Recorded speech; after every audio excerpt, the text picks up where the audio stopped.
তাইতো সাংঘাতিক ধৰণৰ ডাইলগ এটা কৈ দিলে তাইতো কৈ দিলে তুমি চাইকেল পিন্ধি চুৰি আছো মানুহ দেখিছা যেতিয়া তাই কথাষাৰ কৈ দিলে তাৰপিছততো কম্পিটিশ্যন হৈ আছে ন আগফালে বহি আছে প্ৰসন্নজ্যোতি বৰঠাকুৰ জাজ আৰু উদয় দত্ত জাজ আছিল নমস্কাৰ প্ৰিয় দৰ্শকবৃন্দ পুনৰবাৰ আপোনালোক সকলোকে আমাৰ এই অতিথি চৰা অনুষ্ঠানৰ মাজলৈ স্বাগতম জনাইছোঁ প্ৰিয় দৰ্শকবৃন্দ আপোনালোক সকলোৱে জানে যে আমাৰ এই অতিথি চৰা অনুষ্ঠানৰ জৰিয়তে আমাৰ অঞ্চলৰ বিভিন্নজন প্ৰতিভাৱান ব্যক্তিক আপোনালোকৰ সন্মুখত চিনাকি কৰি দিয়াৰ এক ক্ষুদ্ৰ প্ৰয়াস কৰি আহিছোঁ আৰু সেইবাবে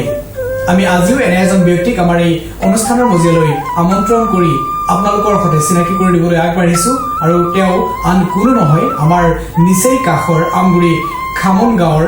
অভিনয় জগতৰ লগত জড়িত এজন অভিনেতা যাৰ নাম হ'ল জয়ন্ত জীৱন বৰুৱা গতিকে প্ৰিয় দৰ্শকবৃন্দ পলম নকৰি আমি জয়ন্তদাৰ কাষলৈ আগবাঢ়ো বলক আৰু আজিৰ অনুষ্ঠানটো আৰম্ভ নমস্কাৰ জয়ন্তদা নমস্কাৰ নমস্কাৰ আপোনাক আমাৰ অতিথি চৰা অনুষ্ঠানৰ মাজলৈ স্বাগতম জনাইছোঁ ধন্যবাদ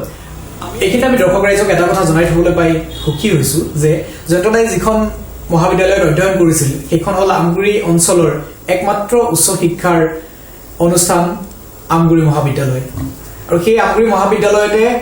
ময়ো অধ্যয়ন কৰিছিলোঁ যাৰ বাবে জয়ন্তদাক আমি পঢ়াৰ দিনৰ পৰাই লগ পাইছোঁ আৰু তেতিয়াই আমি অনুমান কৰিছিলোঁ যে অভিনয়ৰ প্ৰতি জয়ন্তদাৰ যিটো ধাউতি সেই ধাউতিয়ে এদিন তেওঁক এজন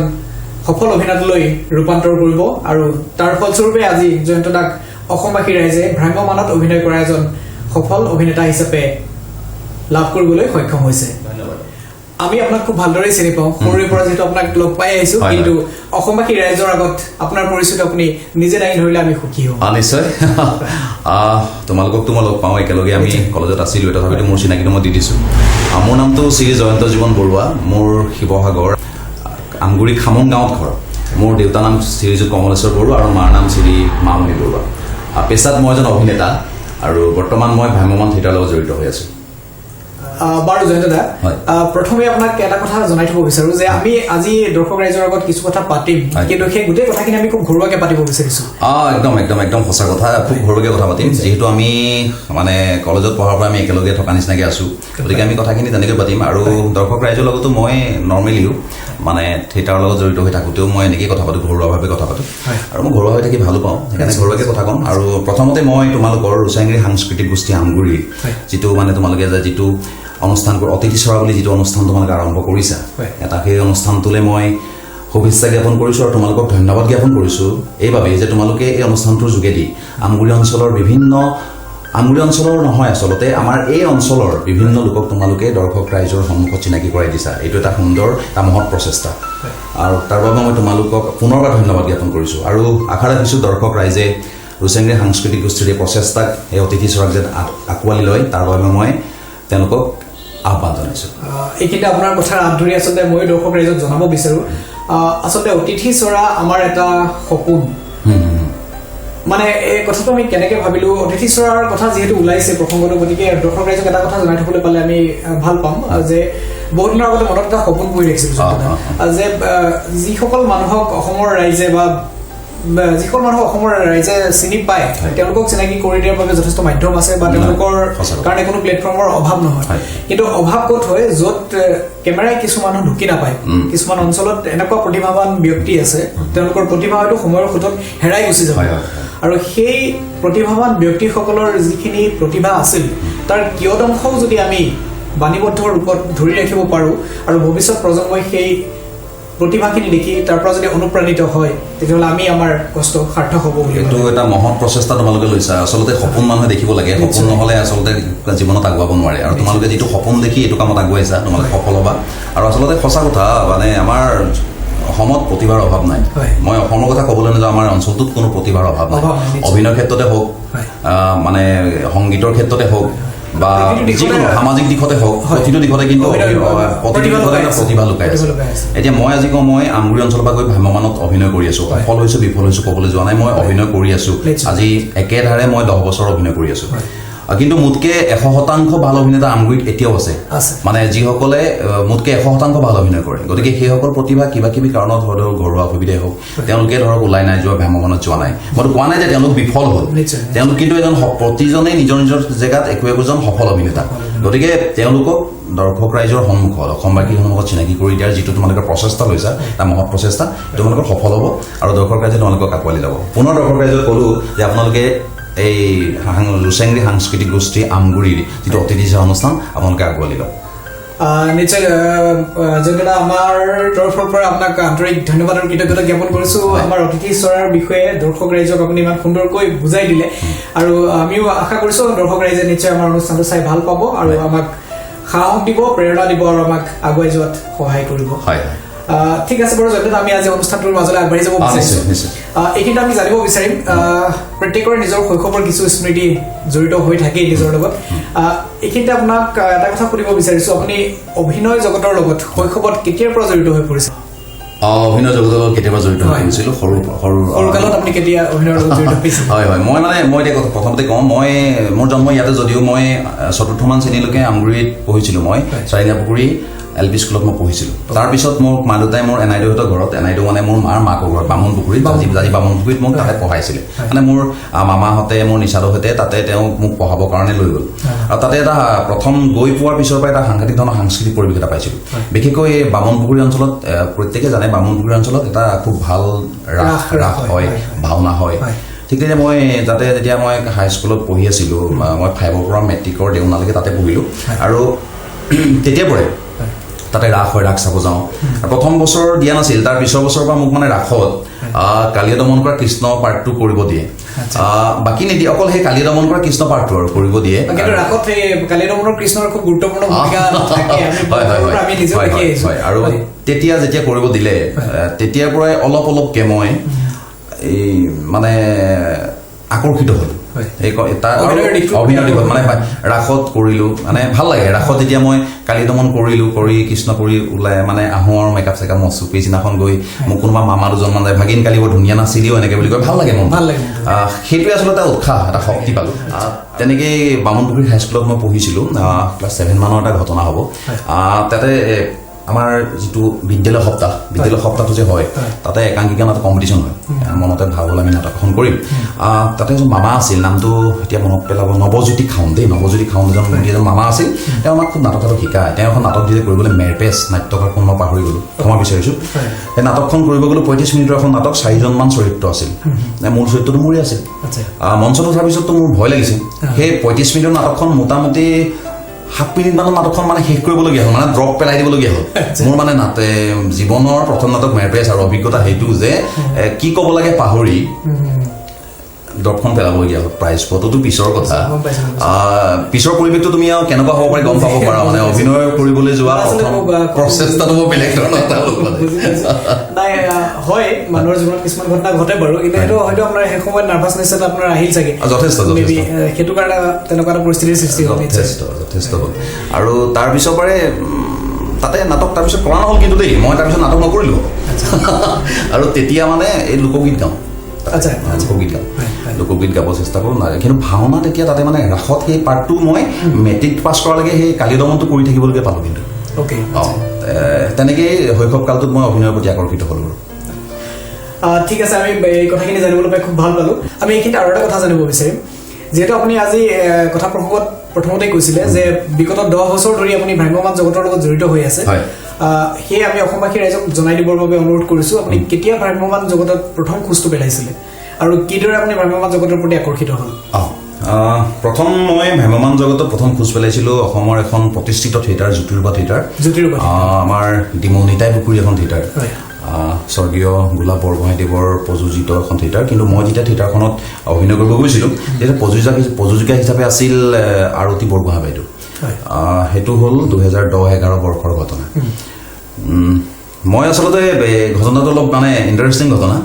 মই আগতেও কাৰোবাৰ আগত কৈছোঁ মানে অভিনয় মানে ভ্ৰাম্যমান জগতত মই কেনেকৈ সোমালোঁ মানে আমাৰ ঘৰৰ ওচৰৰে জামুগুৰি এজন মানে মোৰ বন্ধু এজন আছে প্ৰাঞ্জল নেওগ তেওঁ ভ্ৰাম্যমান জগতৰ লগত আগৰ পৰাই জড়িত খুব ভাল অভিনেতা দেই খুব ভাল অভিনেতা মানে আজি তাৰিখত কিন্তু তেওঁ অভিনয় জগতত নাই তথাপিতো তেওঁ সেইখিনি মুহূৰ্তত যেতিয়া মই 2010 আৰু 11 সময়ত তেওঁৰ খুব ভাল অভিনেতা আছিল তেওঁ মোক এদিন ক'লে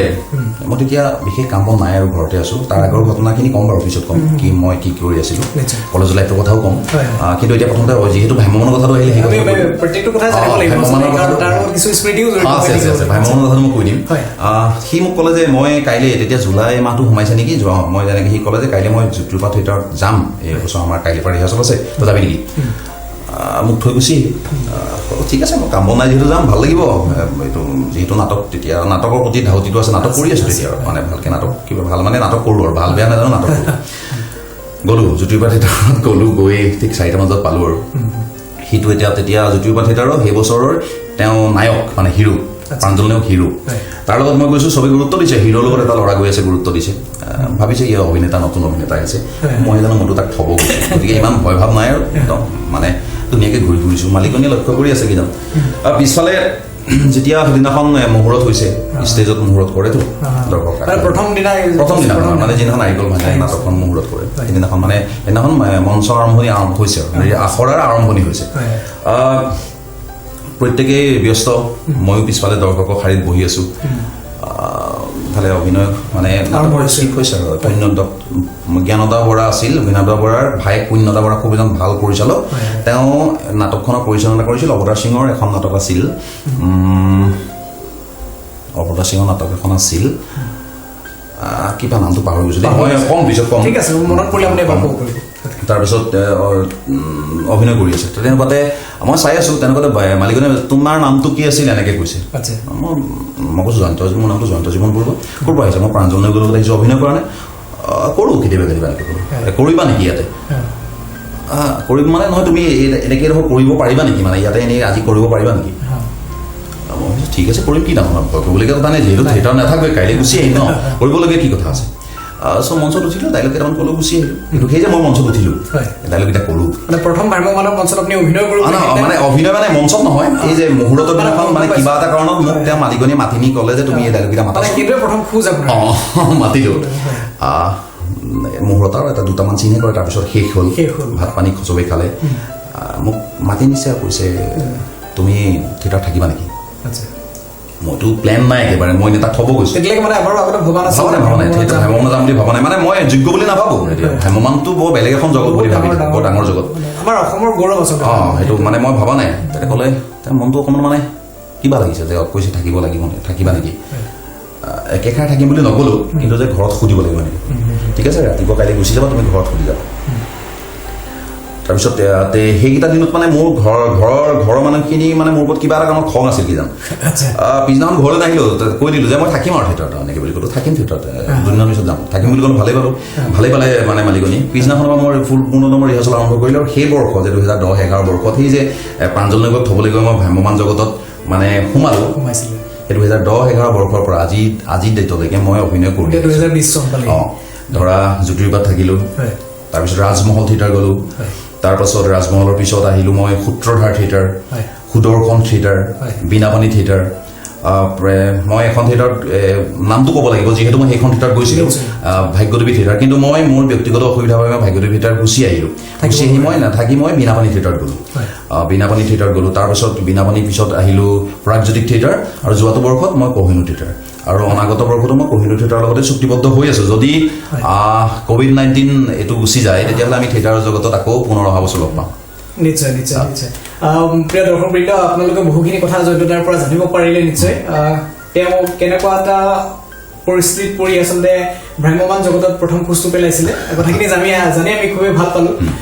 এতিয়া আমি জয়ন্তদাৰ পৰা আৰু কিছু কথা জানিব বিচাৰিম সেই কথাখিনি হ'ল থিয়েটাৰৰ প্ৰসংগতে আমি কিছু কথা জানিবলৈ বিচাৰিম যিহেতু আমি থিয়েটাৰ ষ্টেজত চাই থাকোঁ আৰু খুব ধুনীয়া এখন ছবি আমাৰ সন্মুখত আমি দেখা পাওঁ কিন্তু থিয়েটাৰ জগতৰ এনেকুৱা কিছুমান কথা আমি জানিব বিচাৰিম যিখিনি কথা হয়তো খুব কমকৈ আলোচনা কৰা যায় সেই কথাখিনি হ'ল যে আপোনাৰ থিয়েটাৰ জগতৰ লগত যিখিনি মানুহ জড়িত হৈ থাকে যিখিনি অডিয়েঞ্চে চিনি পায় সেই মানুহখিনিৰ কথাটো প্ৰায় মানুহে অলপ অচল হ'লেও জানে কিন্তু আপুনি থিয়েটাৰৰ লগত জড়িত বাকী যিসকল মানুহ আছে যিসকলে গোটেই থিয়েটাৰ জগতখন নিজৰ কান্ধত তুলি লৈ অসমৰ ইমূৰৰ পৰা সিমূৰলৈ ঘূৰাই ফুৰে আৰু সেই যে ষ্টেজটো বনাই দিয়ে সেই ষ্টেজটো বনোৱাৰ পিছত প্ৰতিজন অভিনেতাই যে তাত অভিনয় কৰি পেলাই দৰ্শকৰ পৰা মানে দৰ্শকৰ সঁহাৰি পাবলৈ সক্ষম হয় সেই মানুহসকলৰ জীৱনৰ ওপৰত অকণমান ক'ব নেকি আপুনি কেনেকুৱা ধৰণৰ এটা জীৱন তেওঁলোকে কটাবলগীয়া হয় আচলতে তোমাক প্ৰথমতে ধন্যবাদ জ্ঞাপন কৰিছোঁ প্ৰশ্নটোৰ কাৰণে আৰু প্ৰশ্নটোৰ মই কিমান যুক্তিসংগতভাৱে তোমাক মই উত্তৰটো দিব পাৰিম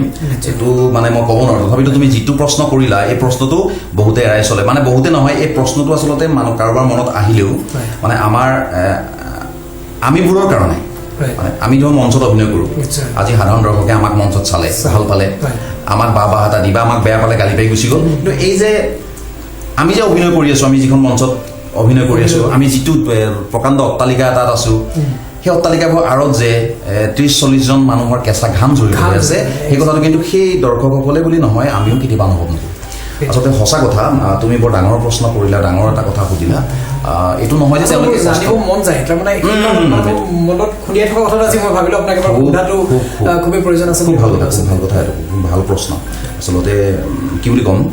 তেওঁলোক হ'ল আচলতে ভ্ৰাম্যমাণ থিয়েটাৰৰ মূল চালিকা আজি তেওঁলোক যদি নহয় আজি তেওঁলোক যিসকল আমাৰ কৰ্ম কলা কুশলী বুলি কয় তেওঁলোক যদি নহয় আজি ভ্ৰাম্যমাণ থিয়েটাৰখন কোনো কাৰণত চলি যাব নোৱাৰে না অভিনেতাই চলাই নিব পাৰিব না প্ৰযোজকে চলাই নিব পাৰিব না নাট্যকাৰে চলাই নিব পাৰে না পৰিচালকে চলাই নিব পাৰিব তেওঁলোক আৰু হয় এইটো কথা হয় আমি প্ৰত্যেকেই আজি প্ৰযোজক পৰিচালক নাট্যকাৰ অভিনেতা অভিনেত্ৰী কলা কুশলী মানে প্ৰত্যেকেই কিন্তু আমি ইজনে সিজনৰ পৰিপূৰক হয় মানে আমি এজনক বাদ দি আনজন চলিব নোৱাৰে মানে গোটেই অনুষ্ঠানটোৱে এটা মানে এটা চিষ্টেমৰ মাজত চলি আৰু এই চিষ্টেমটো যদি কেনেবাকৈ ছিগি যায় আজি যদি এই কলা কুশলীসকলৰ চেইনডালৰ পৰা যদি তেওঁলোকৰ পাৰ্টটো ছিগি যায় তেতিয়াহ'লে ভ্ৰাম্যমাণ থিয়েটাৰ ৰৈ যাব আৰু হয় তেওঁলোকে কষ্টত আছে বুলি ক'ব নাযাওঁ আজি কিয়নো যিহেতু প্ৰযোজকসকলে তেওঁলোকক যথেষ্ট মানে চাইছে ভাল দুই এখন থিয়েটাৰ বাদ দিলে দেই মই এইটো নকওঁ যে ভ্ৰাম্যমাণ থিয়েটাৰত প্ৰত্যেকখন থিয়েটাৰে সেইসকল মানুহক সেইসকলক নহয় আচলতে কলা কুশলী শিল্পী মানে প্ৰত্যেককে যে ভাল দিছে সেইটো নহয় দুই এখন থিয়েটাৰ এই কিবা কিবি প্ৰব্লেম হয় কিন্তু মোটামুটি যিকেইখন থিয়েটাৰ অসমত খুব ভালকৈ চলি আছে সেই থিয়েটাৰকেইখনত মানে এই প্ৰব্লেমটো ইমান নাহে নহাও নহয় ধৰক ফাইনেন্সিয়েলি কেতিয়াবা কিবা প্ৰব্লেম হয় তাৰপিছত এইখিনি চল্ভ হয় মানে এইটো বিতৰ্কিত এটা বিষয় যে আমাৰ ভ্ৰাম্যমাণ থিয়েটাৰ প্ৰযোজকসকলে অন্তিম পৰ্যায়ত আৰ্টিষ্টক পইচা নিদিয়ে হয় এইটো প্ৰব্লেম আমিও পাইছোঁ আমিও ফেচ কৰিছোঁ কিন্তু কথা হ'ল ধৰা চব থিয়েটাৰতে এই পৰিৱেশটো নাথাকে কাৰণ এখন বা দুখন থিয়েটাৰৰ কাৰণে বা থিয়েটাৰ ইণ্ডাষ্ট্ৰীটো বা থিয়েটাৰ প্ৰযোজকসকলক দুখ দিও লাভ নাই তথাপিতো তুমি যিটো কথা কৈছিলা যে তেওঁলোকৰ জীৱনশৈলী তেওঁলোকে যেনেকৈ জীৱন ধাৰণ কৰিছে সেইটো তেওঁলোকে যথেষ্ট কষ্ট কৰি চলে কাৰণ তেওঁলোকে এটা সীমিত বাজেটৰ মাজত চলে আৰু সেইখিনি চলাৰ পিছতো কিন্তু তেওঁলোকৰ কৰ্ম যিটো উদ্যম ভ্ৰাম্যমাণ থিয়েটাৰ কৰিবৰ কাৰণে তেওঁলোকৰ যিটো কৰ্ম উদ্যম তুমি দেখিলে তুমি যেতিয়া দেখিবা তেতিয়া ভাবিবা আচলতে তেওঁলোক কি গোটেই ৰাতি টোপনি ক্ষতি কৰিব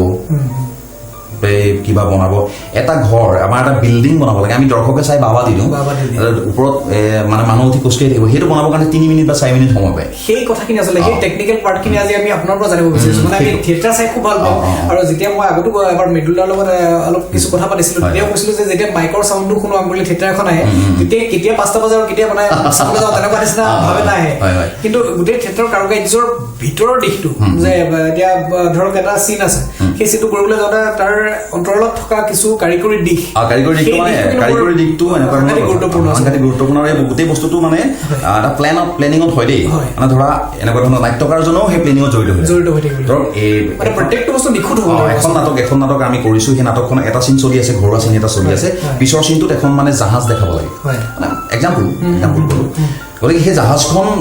জাহাজখন ষ্টেজত উঠাবৰ কাৰণে কিমানখিনি সময়ৰ প্ৰয়োজন হ'ব সেই নাট্যকাৰজনে কিন্তু লিখি থাকোঁতে ভাবে বুজি পাইছোঁ কাৰণ সেই সময়কণ তেওঁ এই মঞ্চখনত সেই মানে মুহূৰ্তখিনি তেওঁ তাতে অভিনয়ৰ যিমানে নাটকখনতে প্ৰতিফলিত কৰে ঠিক আছে তাৰপিছত জাহাজৰ চিনটো গ'ল জাহাজৰ চিনটো চলিলে তাৰপৰা এইখন মঞ্চত তাৰপিছত এখন পাৰ্ক বনাব পাৰ্ক লাগে মানে নাটকৰ খাতিৰত পাৰ্ক লাগে য'ত ঘৰ বনি আছে গতিকে সেই ঘৰটো বনাবৰ কাৰণে ধৰক আমি এটা চিন খুব বেছি আজিকালি 6-7 মিনিটতকৈ বেছি দীঘল নহয় খুব বেছি হ'লে 10-15 মিনিট হয় তাতকৈ বেছি নহয় 10 মিনিট নাথাকেই আজিকালি চিন নাটক তেনেকুৱা মানে প্ৰতিটো চিন হৈ যায় গতিকে সেই নাট্যকাৰজনে তেতিয়াই চিন্তা কৰে যে এইটো মঞ্চত এখন ঘৰ থাকিব সেই ঘৰখন ভাঙিবৰ কাৰণে এইফালে ইয়াত কিমান সময় চলাব লাগিব ঠিক আছে সেইখিনি গ'ল এতিয়া তাৰ পাছত আহিল ৰিহাৰ্চল আহিল আখৰা কৰিলোঁ আমি অভিনেতা অভিনেত্ৰীসকলো সেইটো কথা মনত ৰাখিব লাগিব যে আমি পিছৰ শ্ৰেণীটোত জাহাজখন আহিব গতিকে আমি এইখিনি মুহূৰ্তত ইমানখিনি সময় আমি প্ৰত্যেকৰে নখদুৰপৰা বস্তুখিনি থাকিব লাগিব যে ইয়াৰ পিছত কি আহিব প্ৰত্যেকে জানিব লাগিব কিন্তু মূল মানুহকেইজন হ'ল সেইকেইজন কলাকুশলীকেইজন যিকেইজনে সেই কামখিনি কৰিব আৰু তেওঁলোকৰ যিজনৰ চিন্তন শক্তিত এই কামখিনি হ'ব এজন মানুহ কোনোবা এজন থাকে যিজনৰ চিন্তন শক্তিত জাহাজখন বনিব যিজনক আমি কওঁ কলা নিৰ্দেশক তেওঁ এটা মানে সুপৰিকল্পিতভাৱে কামখিনি কৰিছে আচলতে এটা সমূহিত প্ৰচেষ্টাত আমাৰ ভ্ৰাম্যমান জগতখন চলি আছে আৰু অনাগত দিনতো চলি থাকিব বুলি আশা কৰোঁ নিশ্চয় প্ৰিয় দৰ্শকবৃন্দ কথাখিনি শুনি প্ৰিয় দৰ্শকবৃন্দ জয়ন্তদাৰ মুখেৰে আমি যিখিনি কথা শুনিলোঁ থিয়েটাৰ জগতৰ বিষয়ে হয়তো আমি আগতে শুনা নাই বিশেষকৈ মই শুনা নাই কিছুমান কথা গতিকে আজি জানিবলৈ পাই ভাল পালোঁ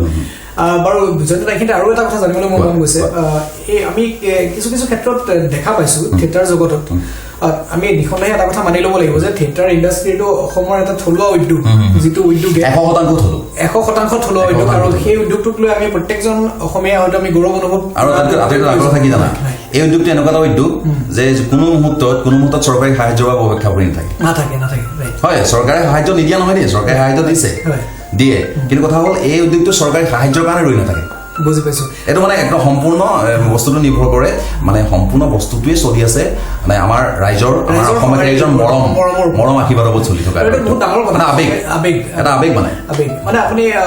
গোটেই ভাৰতবৰ্ষতে নহয় গোটেই বিশ্বতে চকু ফুৰাই চাওঁ আমি তেতিয়াহ'লে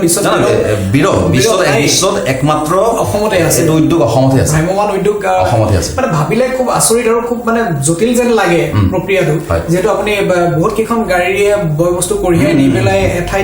পেণ্ডেল ৰেডি কৰিব এটা ভ্ৰাম্যমান ষ্টেজ ৰেডি কৰিব তাৰ পিছত অভিনয় কৰিব তাৰ পিছত লাইট মিউজিক কিবা কিবি বহুতখিনি বস্তুৰ পিছত ভাঙি আকৌ চাৰিদিনৰ পিছত আকৌ এটা ভাবিলে বস্তু খুব জটিল লাগে কিন্তু তথাপি অসমবাসী ৰাইজৰ সেই মৰম আৰু হেঁপাহৰ বাবেই এই থলুৱা উদ্যোগটোৱে প্ৰত্যেকজন অসমবাসী ৰাইজৰ হৃদয়ত ঠাই পাবলৈ সক্ষম হৈছে আৰু এনেদৰে এই ভ্ৰাম্যমান জগতখন আগুৱাই যাওক যদিও বহুত পৰিস্থিতিত ৰৈ যাবলগীয়া হৈছে বৰ্তমান যি পৰিস্থিতি হৈছে কৰোনা মহামাৰীৰ বাবে সেই কৰোনা মহামাৰীয়ে ভ্ৰাম্যমান জগতকেই নহয় আচলতে প্ৰত্যেকটো ক্ষেত্ৰতেই যথেষ্ট অসুবিধাৰ সৃষ্টি কৰিছে সকলোকে বিপদত পেলাইছে কিন্তু আমি ভগৱানৰ ওচৰত প্ৰাৰ্থনা জনাইছোঁ এই কৰোনা মহামাৰী নিশ্চয় শেষ হ'ব আৰু প্ৰত্যেকৰে মুখলৈ আকৌ হাঁহি বিৰিঙিব আৰু প্ৰতিটো ক্ষেত্ৰতেই প্ৰত্যেকটো উদ্যোগে আকৌ নতুনকৈ কাম কৰিবলৈ আৰম্ভ কৰিব পাৰিব সেইবাবে আমি ভগৱানৰ ওচৰত প্ৰাৰ্থনা জনাইছোঁ যাতে ভ্ৰাম্যমান উদ্যোগটো আগৰ দৰেই উজ্বলি উঠক নিশ্চয় ধন্যবাদ তুমি যে এটা ভগৱানৰ ওচৰত প্ৰাৰ্থনা কৰিলা আচলতে এই প্ৰাৰ্থনাটো প্ৰত্যেকজন অসমবাসীয়ে কৰি আছে কাৰণ ভ্ৰাম্যমানটো তেওঁলোকৰ এটা স্বাভিমান হয় এটা অহংকাৰ প্ৰতিজন অসমবাসীৰেই আজি কোনোবাই ক'ব পাৰে যে ভ্ৰাম্যমান ইণ্ডাষ্ট্ৰীটো আমাকনো কি দিছে ভ্ৰাম্যমানেনো আমাক কি দিছে হয় ব্যক্তিগতভাৱে কোনোবাই কৈ দিব পাৰে কিন্তু ভ্ৰাম্যমানে যথেষ্টখিনি দিছে আজি তুমি যদি চোৱা এখন থিয়েটাৰ মাতি এখন গাঁৱৰ এটা নামঘৰ হয় এখন থিয়েটাৰ মাতি এখন স্কুলৰ এখন পকী বেৰা হয় এখন থিয়েটাৰ মাতি এখন গাঁৱৰ এটা পুথিভঁৰাল হয় আচলতে তেনেকে অসমত প্ৰতিটো জেগাতে প্ৰতিখন ঠাইতে ভ্ৰাম্যমান থিয়েটাৰৰ অৱদান যথেষ্ট আছে আৰু ভ্ৰাম্যমান থিয়েটাৰৰ প্ৰতি আমাৰ অসমবাসী ৰাইজৰ যিটো অকৃত্ৰিম মৰম সেইখিনি আমি নিজে প্ৰত্যক্ষ কৰিছোঁ আজি মই নিজে যোৱা 10টা বছৰ সেই মৰমখিনি মই দেখিছোঁ আৰু এই মৰমখিনি আচলতে আমাৰ ভ্ৰাম্যমান থিয়েটাৰৰ লগত জড়িত প্ৰতিজন মানুহৰ বাবে আশীৰ্বাদ শক্তি চালিকা শক্তি আৰু সেইবাবে মই তোমালোকৰ এই ৰুচেংগী সাংস্কৃতিক গোষ্ঠী আমগুৰিৰ অতিথি সেৱা অনুষ্ঠানৰ যোগেদিয়ে মই সমূহ অসমবাসী ৰাইজক এইটো চেগতে পুনৰবাৰ মই এজন ভ্ৰাম্যমান থিয়েটাৰৰ লগত জড়িত এজন অভিনয় শিল্পী হিচাপে শিল্পী বুলি ক'বলৈ যাওঁতে অকণ ফুকুজা এটা কাৰণেই পাইছোঁ শিল্পী শব্দটোৰ অৰ্থটোত আমি যদি ফহিয়াই চাওঁ বহুত কিবা কিবি হয় আৰু মই তথা ক'বলৈ গ'লে মই নিজকে শিল্পী বুলি এতিয়াও ভবা নাই মই এজন আচলতে কি বুলি ক'ম অভিনেতা হৈ আছোঁ শিল্পী হ'ব পৰা গুণৰ অধিকাৰী হ'ব পৰা নাই হয়তো দেই এইটো বেলেগ ধৰণৰ কথা এটা ক'লোঁ সেইকাৰণে কৈছোঁ এজন অভিনেতা হিচাপে মই আপোনালোকক পুনৰবাৰ কৈছোঁ যে হয় COVID-19 আমাক এটা বেয়া পৰিস্থিতিৰ সৃষ্টি কৰি আছে অনাগত দিনত বোধহয় চৰকাৰে যদি আমাক পাৰ্মিশ্যন দিয়ে আমি আপোনালোকৰ মাজলৈ পুনৰ যাম আৰু হয় আমি কিছুমান বস্তু ধৰক আগৰ নিচিনাকৈ আপোনালোকৰ পৰা আমি নাপাম নহয় পৰিৱেশটো সেইটো নহয় মানুহৰ জীৱনশৈলীটোৱে সলাই পেলালে কৰোনা ভাইৰাছে গতিকে সেইখিনি মানি চলি আমি যাতে আপোনালোকৰ মাজলৈ যাব পাৰোঁ আপোনালোকে যাতে আমাক পুনৰ আমন্ত্ৰণ জনায় আপোনালোকৰ মাজত যাতে আমি অভিনয় কৰিব পাৰোঁ মই অভিনয় কৰাৰ লগে লগে মই মালিকৰ পৰা পইচা পাম, মোৰ ঘৰখন চলিব। ঠিক তেনেকে মোৰ লগত মোৰ এক্সাম্পল যদি ক'লো, প্ৰতিজন শিল্পী, প্ৰতিজন কলা কুশলী, প্ৰতিজন ভ্ৰমণ জড়িত ব্যক্তিয়ে এই কথাখিনিলৈ মোক মানে এই বস্তুটোলৈ চাই আছে আজি কি হ'ব, অনিশ্চয়তাৰ মাজত আছে। কাৰণ আপোনাৰ গোটেই অসমত এতিয়া বহুত মানুহক সংস্থাপন দিয়াৰ ক্ষেত্ৰত এটা গুৰুত্বপূৰ্ণ ভূমিকা মানে বহুত আৰু প্ৰত্যক্ষভাৱে ধৰা তুমি 10,000 জন, মই একদম কমাই কৈছো, আৰু পৰোক্ষভাৱে প্ৰতিজন 10,000 নিবনুৱা সমস্যা সমাধানৰ ক্ষেত্ৰত এটা ভাল ভূমিকা গ্ৰহণ কৰি আছিল। মানে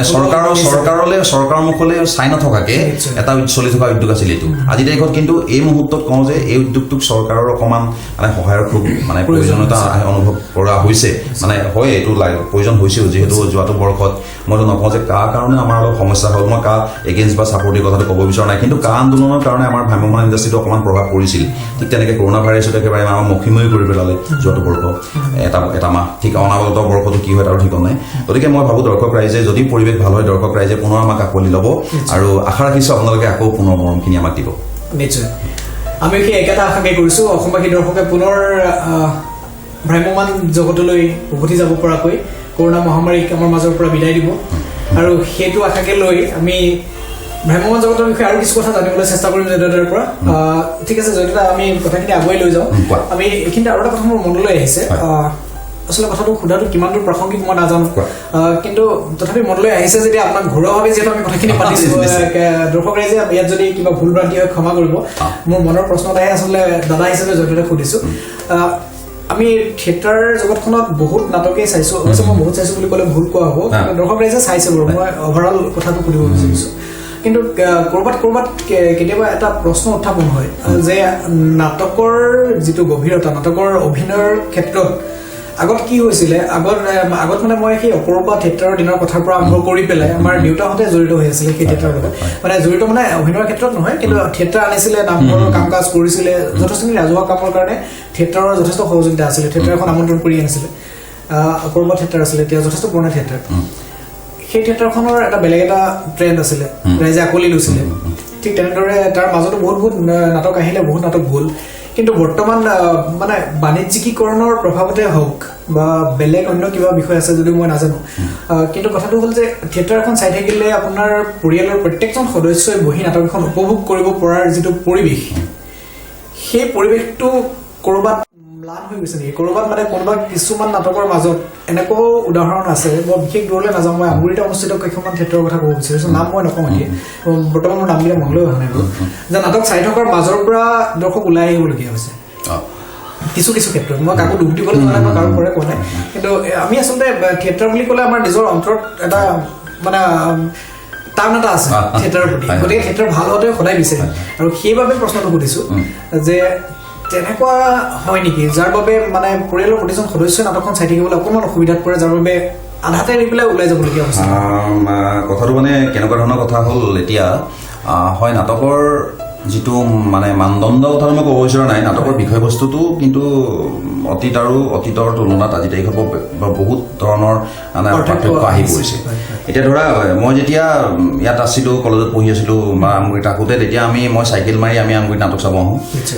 যি শতাব্দী হওক, স্বৰ্ণ জয়ন্তী হওক, অষ্টপথ হওক, তাৰপাছত এনেকৈ কিছুমান নাটক আছিল, যিবোৰ নাটক এতিয়াও মনত আছে, মানে কিছুমান নাটক চাই থাকিলে গানো শিউৰি যায়। আৰু আজি মই অভিনেতা হিচাপে ধৰক সেই নাটকৰ ধৰা অভিনেতা হিচাপে যেতিয়া অভিনয় কৰি আছোঁ, ধৰা সেই নাটকৰ শৈলীটো মই আজি ধৰক বিচাৰি পোৱাত অকণমান অসুবিধাৰ সৃষ্টি হয়। এইটো বাৰু সময়ৰ গতিটো সলনি হয়, কিছুমান বস্তু সময়ৰ লগত সলনি হৈছে। আৰু দ্বিতীয় কথাটো হ'ল ধৰা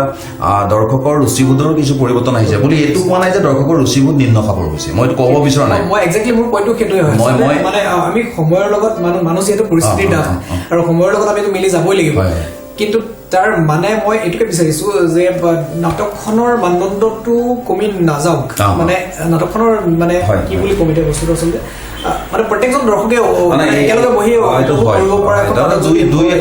দুই এখন নাটকৰ ক্ষেত্ৰত তেনেকুৱা সমস্যা নহয় আহি যাব পাৰে, কিন্তু কথা হ'ল এতিয়াও বহুত ভাল নাটক হৈ আছে। আমি যোৱাটো বৰ্ষত কহিনুৰ আমি কৰিলোঁ দ্ৰৌপদী বস্ত্ৰহৰণ চম্পক শৰ্মাদেৱৰ, বৰষা যেতিয়া নামে ৰাজদ্বীপৰ নাটক কৰিলোঁ, ঠিক তেনেকৈ অভিজিত ভট্টাচাৰ্যদেৱৰ কৰিলোঁ মোৰ তেজত তোমাৰ নাম। এই তিনিখন নাটকে খুব সুন্দৰ নাটক, মানে মেছেজ থকা নাটক। দ্ৰৌপদী বস্ত্ৰহৰণখনো যথেষ্ট ভাল নাটক আছিল। ঠিক তেনেকৈ মই যোৱাটো বৰ্ষতো তাৰ আগৰ বৰ্ষতো মই প্ৰাগজ্যোতিষ থিয়েটাৰত যিকেইখন নাটক কৰিছিলোঁ, নাটক হয় মানদণ্ডটো মানে নিম্ন খাপৰ নহয় যদিও বিষয়বস্তুৰ কিন্তু পাৰ্থক্যখিনি আহিছে সেইটো হয় তথাপিতো দৰ্শকে আকোৱালি লৈছে তাৰ মাজতো ধৰক এতিয়া ধৰা এনেকুৱা ধৰণৰ কথা হয় গেলাৰীত মইতো কোৱা নাই যে গেলাৰী দৰ্শকৰ ৰুচিবোৰ নিম্ন খাপৰ হয় তাতে মানে এনেকুৱা ধৰণৰ কথা হয় আজি গেলাৰীত আজি তাৰিখত মানে অলপ কম বয়সৰ ল'ৰাখিনি বহে তেওঁলোকে ধৰা আজি গান এটা ওলালে আজি তাৰিখত ধৰা গানটো যেতিয়া ওলায় অকণ আধুনিকতাৰ প্ৰভাৱ পৰিছেই নপৰা নহয় দেই পৰিছে মই ক'ব বিচাৰিছোঁ কষ্টিউমৰ ক্ষেত্ৰত ক'ব বিচাৰিছোঁ যদি ডান্স কৰিব যাওঁতে অকণমান কম মানে চুটি কাপোৰ পিন্ধা হয় তাতে কিৰিলটো বেছিকৈ মৰা হয় আৰু সেই কিৰিলিটোত ধৰা আগফালে বহি থকা দৰ্শকৰ অকণমান তেনেকুৱা ধৰণৰ কথা কিছুমান আহি নপৰাও নহয় আহে আৰু ধৰা লাহে লাহে এইটো হ'ব আৰু লাহে লাহে ভ্ৰাম্যমানৰ মাজতে ধৰা ভ্ৰাম্যমানৰ ট্ৰেণ্ডটো অলপ বেলেগো হৈছিল যদিও মানে হৈছিল নে নাই হোৱা মই সঠিককৈ ক'ব নোৱাৰিলেও এটা কথা কওঁ যে নাটকৰ মানদণ্ডটো নিম্ন খাপৰ নহ'লেও কিন্তু বিষয়বস্তু সলনি হৈছিল কিন্তু পুনৰ এতিয়া কিন্তু আমাৰ গোটেই বস্তুটো আকৌ সলনি হৈ আহিছে মানে ঘূৰি আহিছে আচলতে বৃত্তাকাৰ আমি ঘূৰি পকি আমি এইখিনি জেগাত কিন্তু পাব লাগিব আজি এতিয়া ধৰা নাট্যকাৰ আমাৰ অসমত বহুত ভাল ভাল নাট্যকাৰ এতিয়া ওলাইছে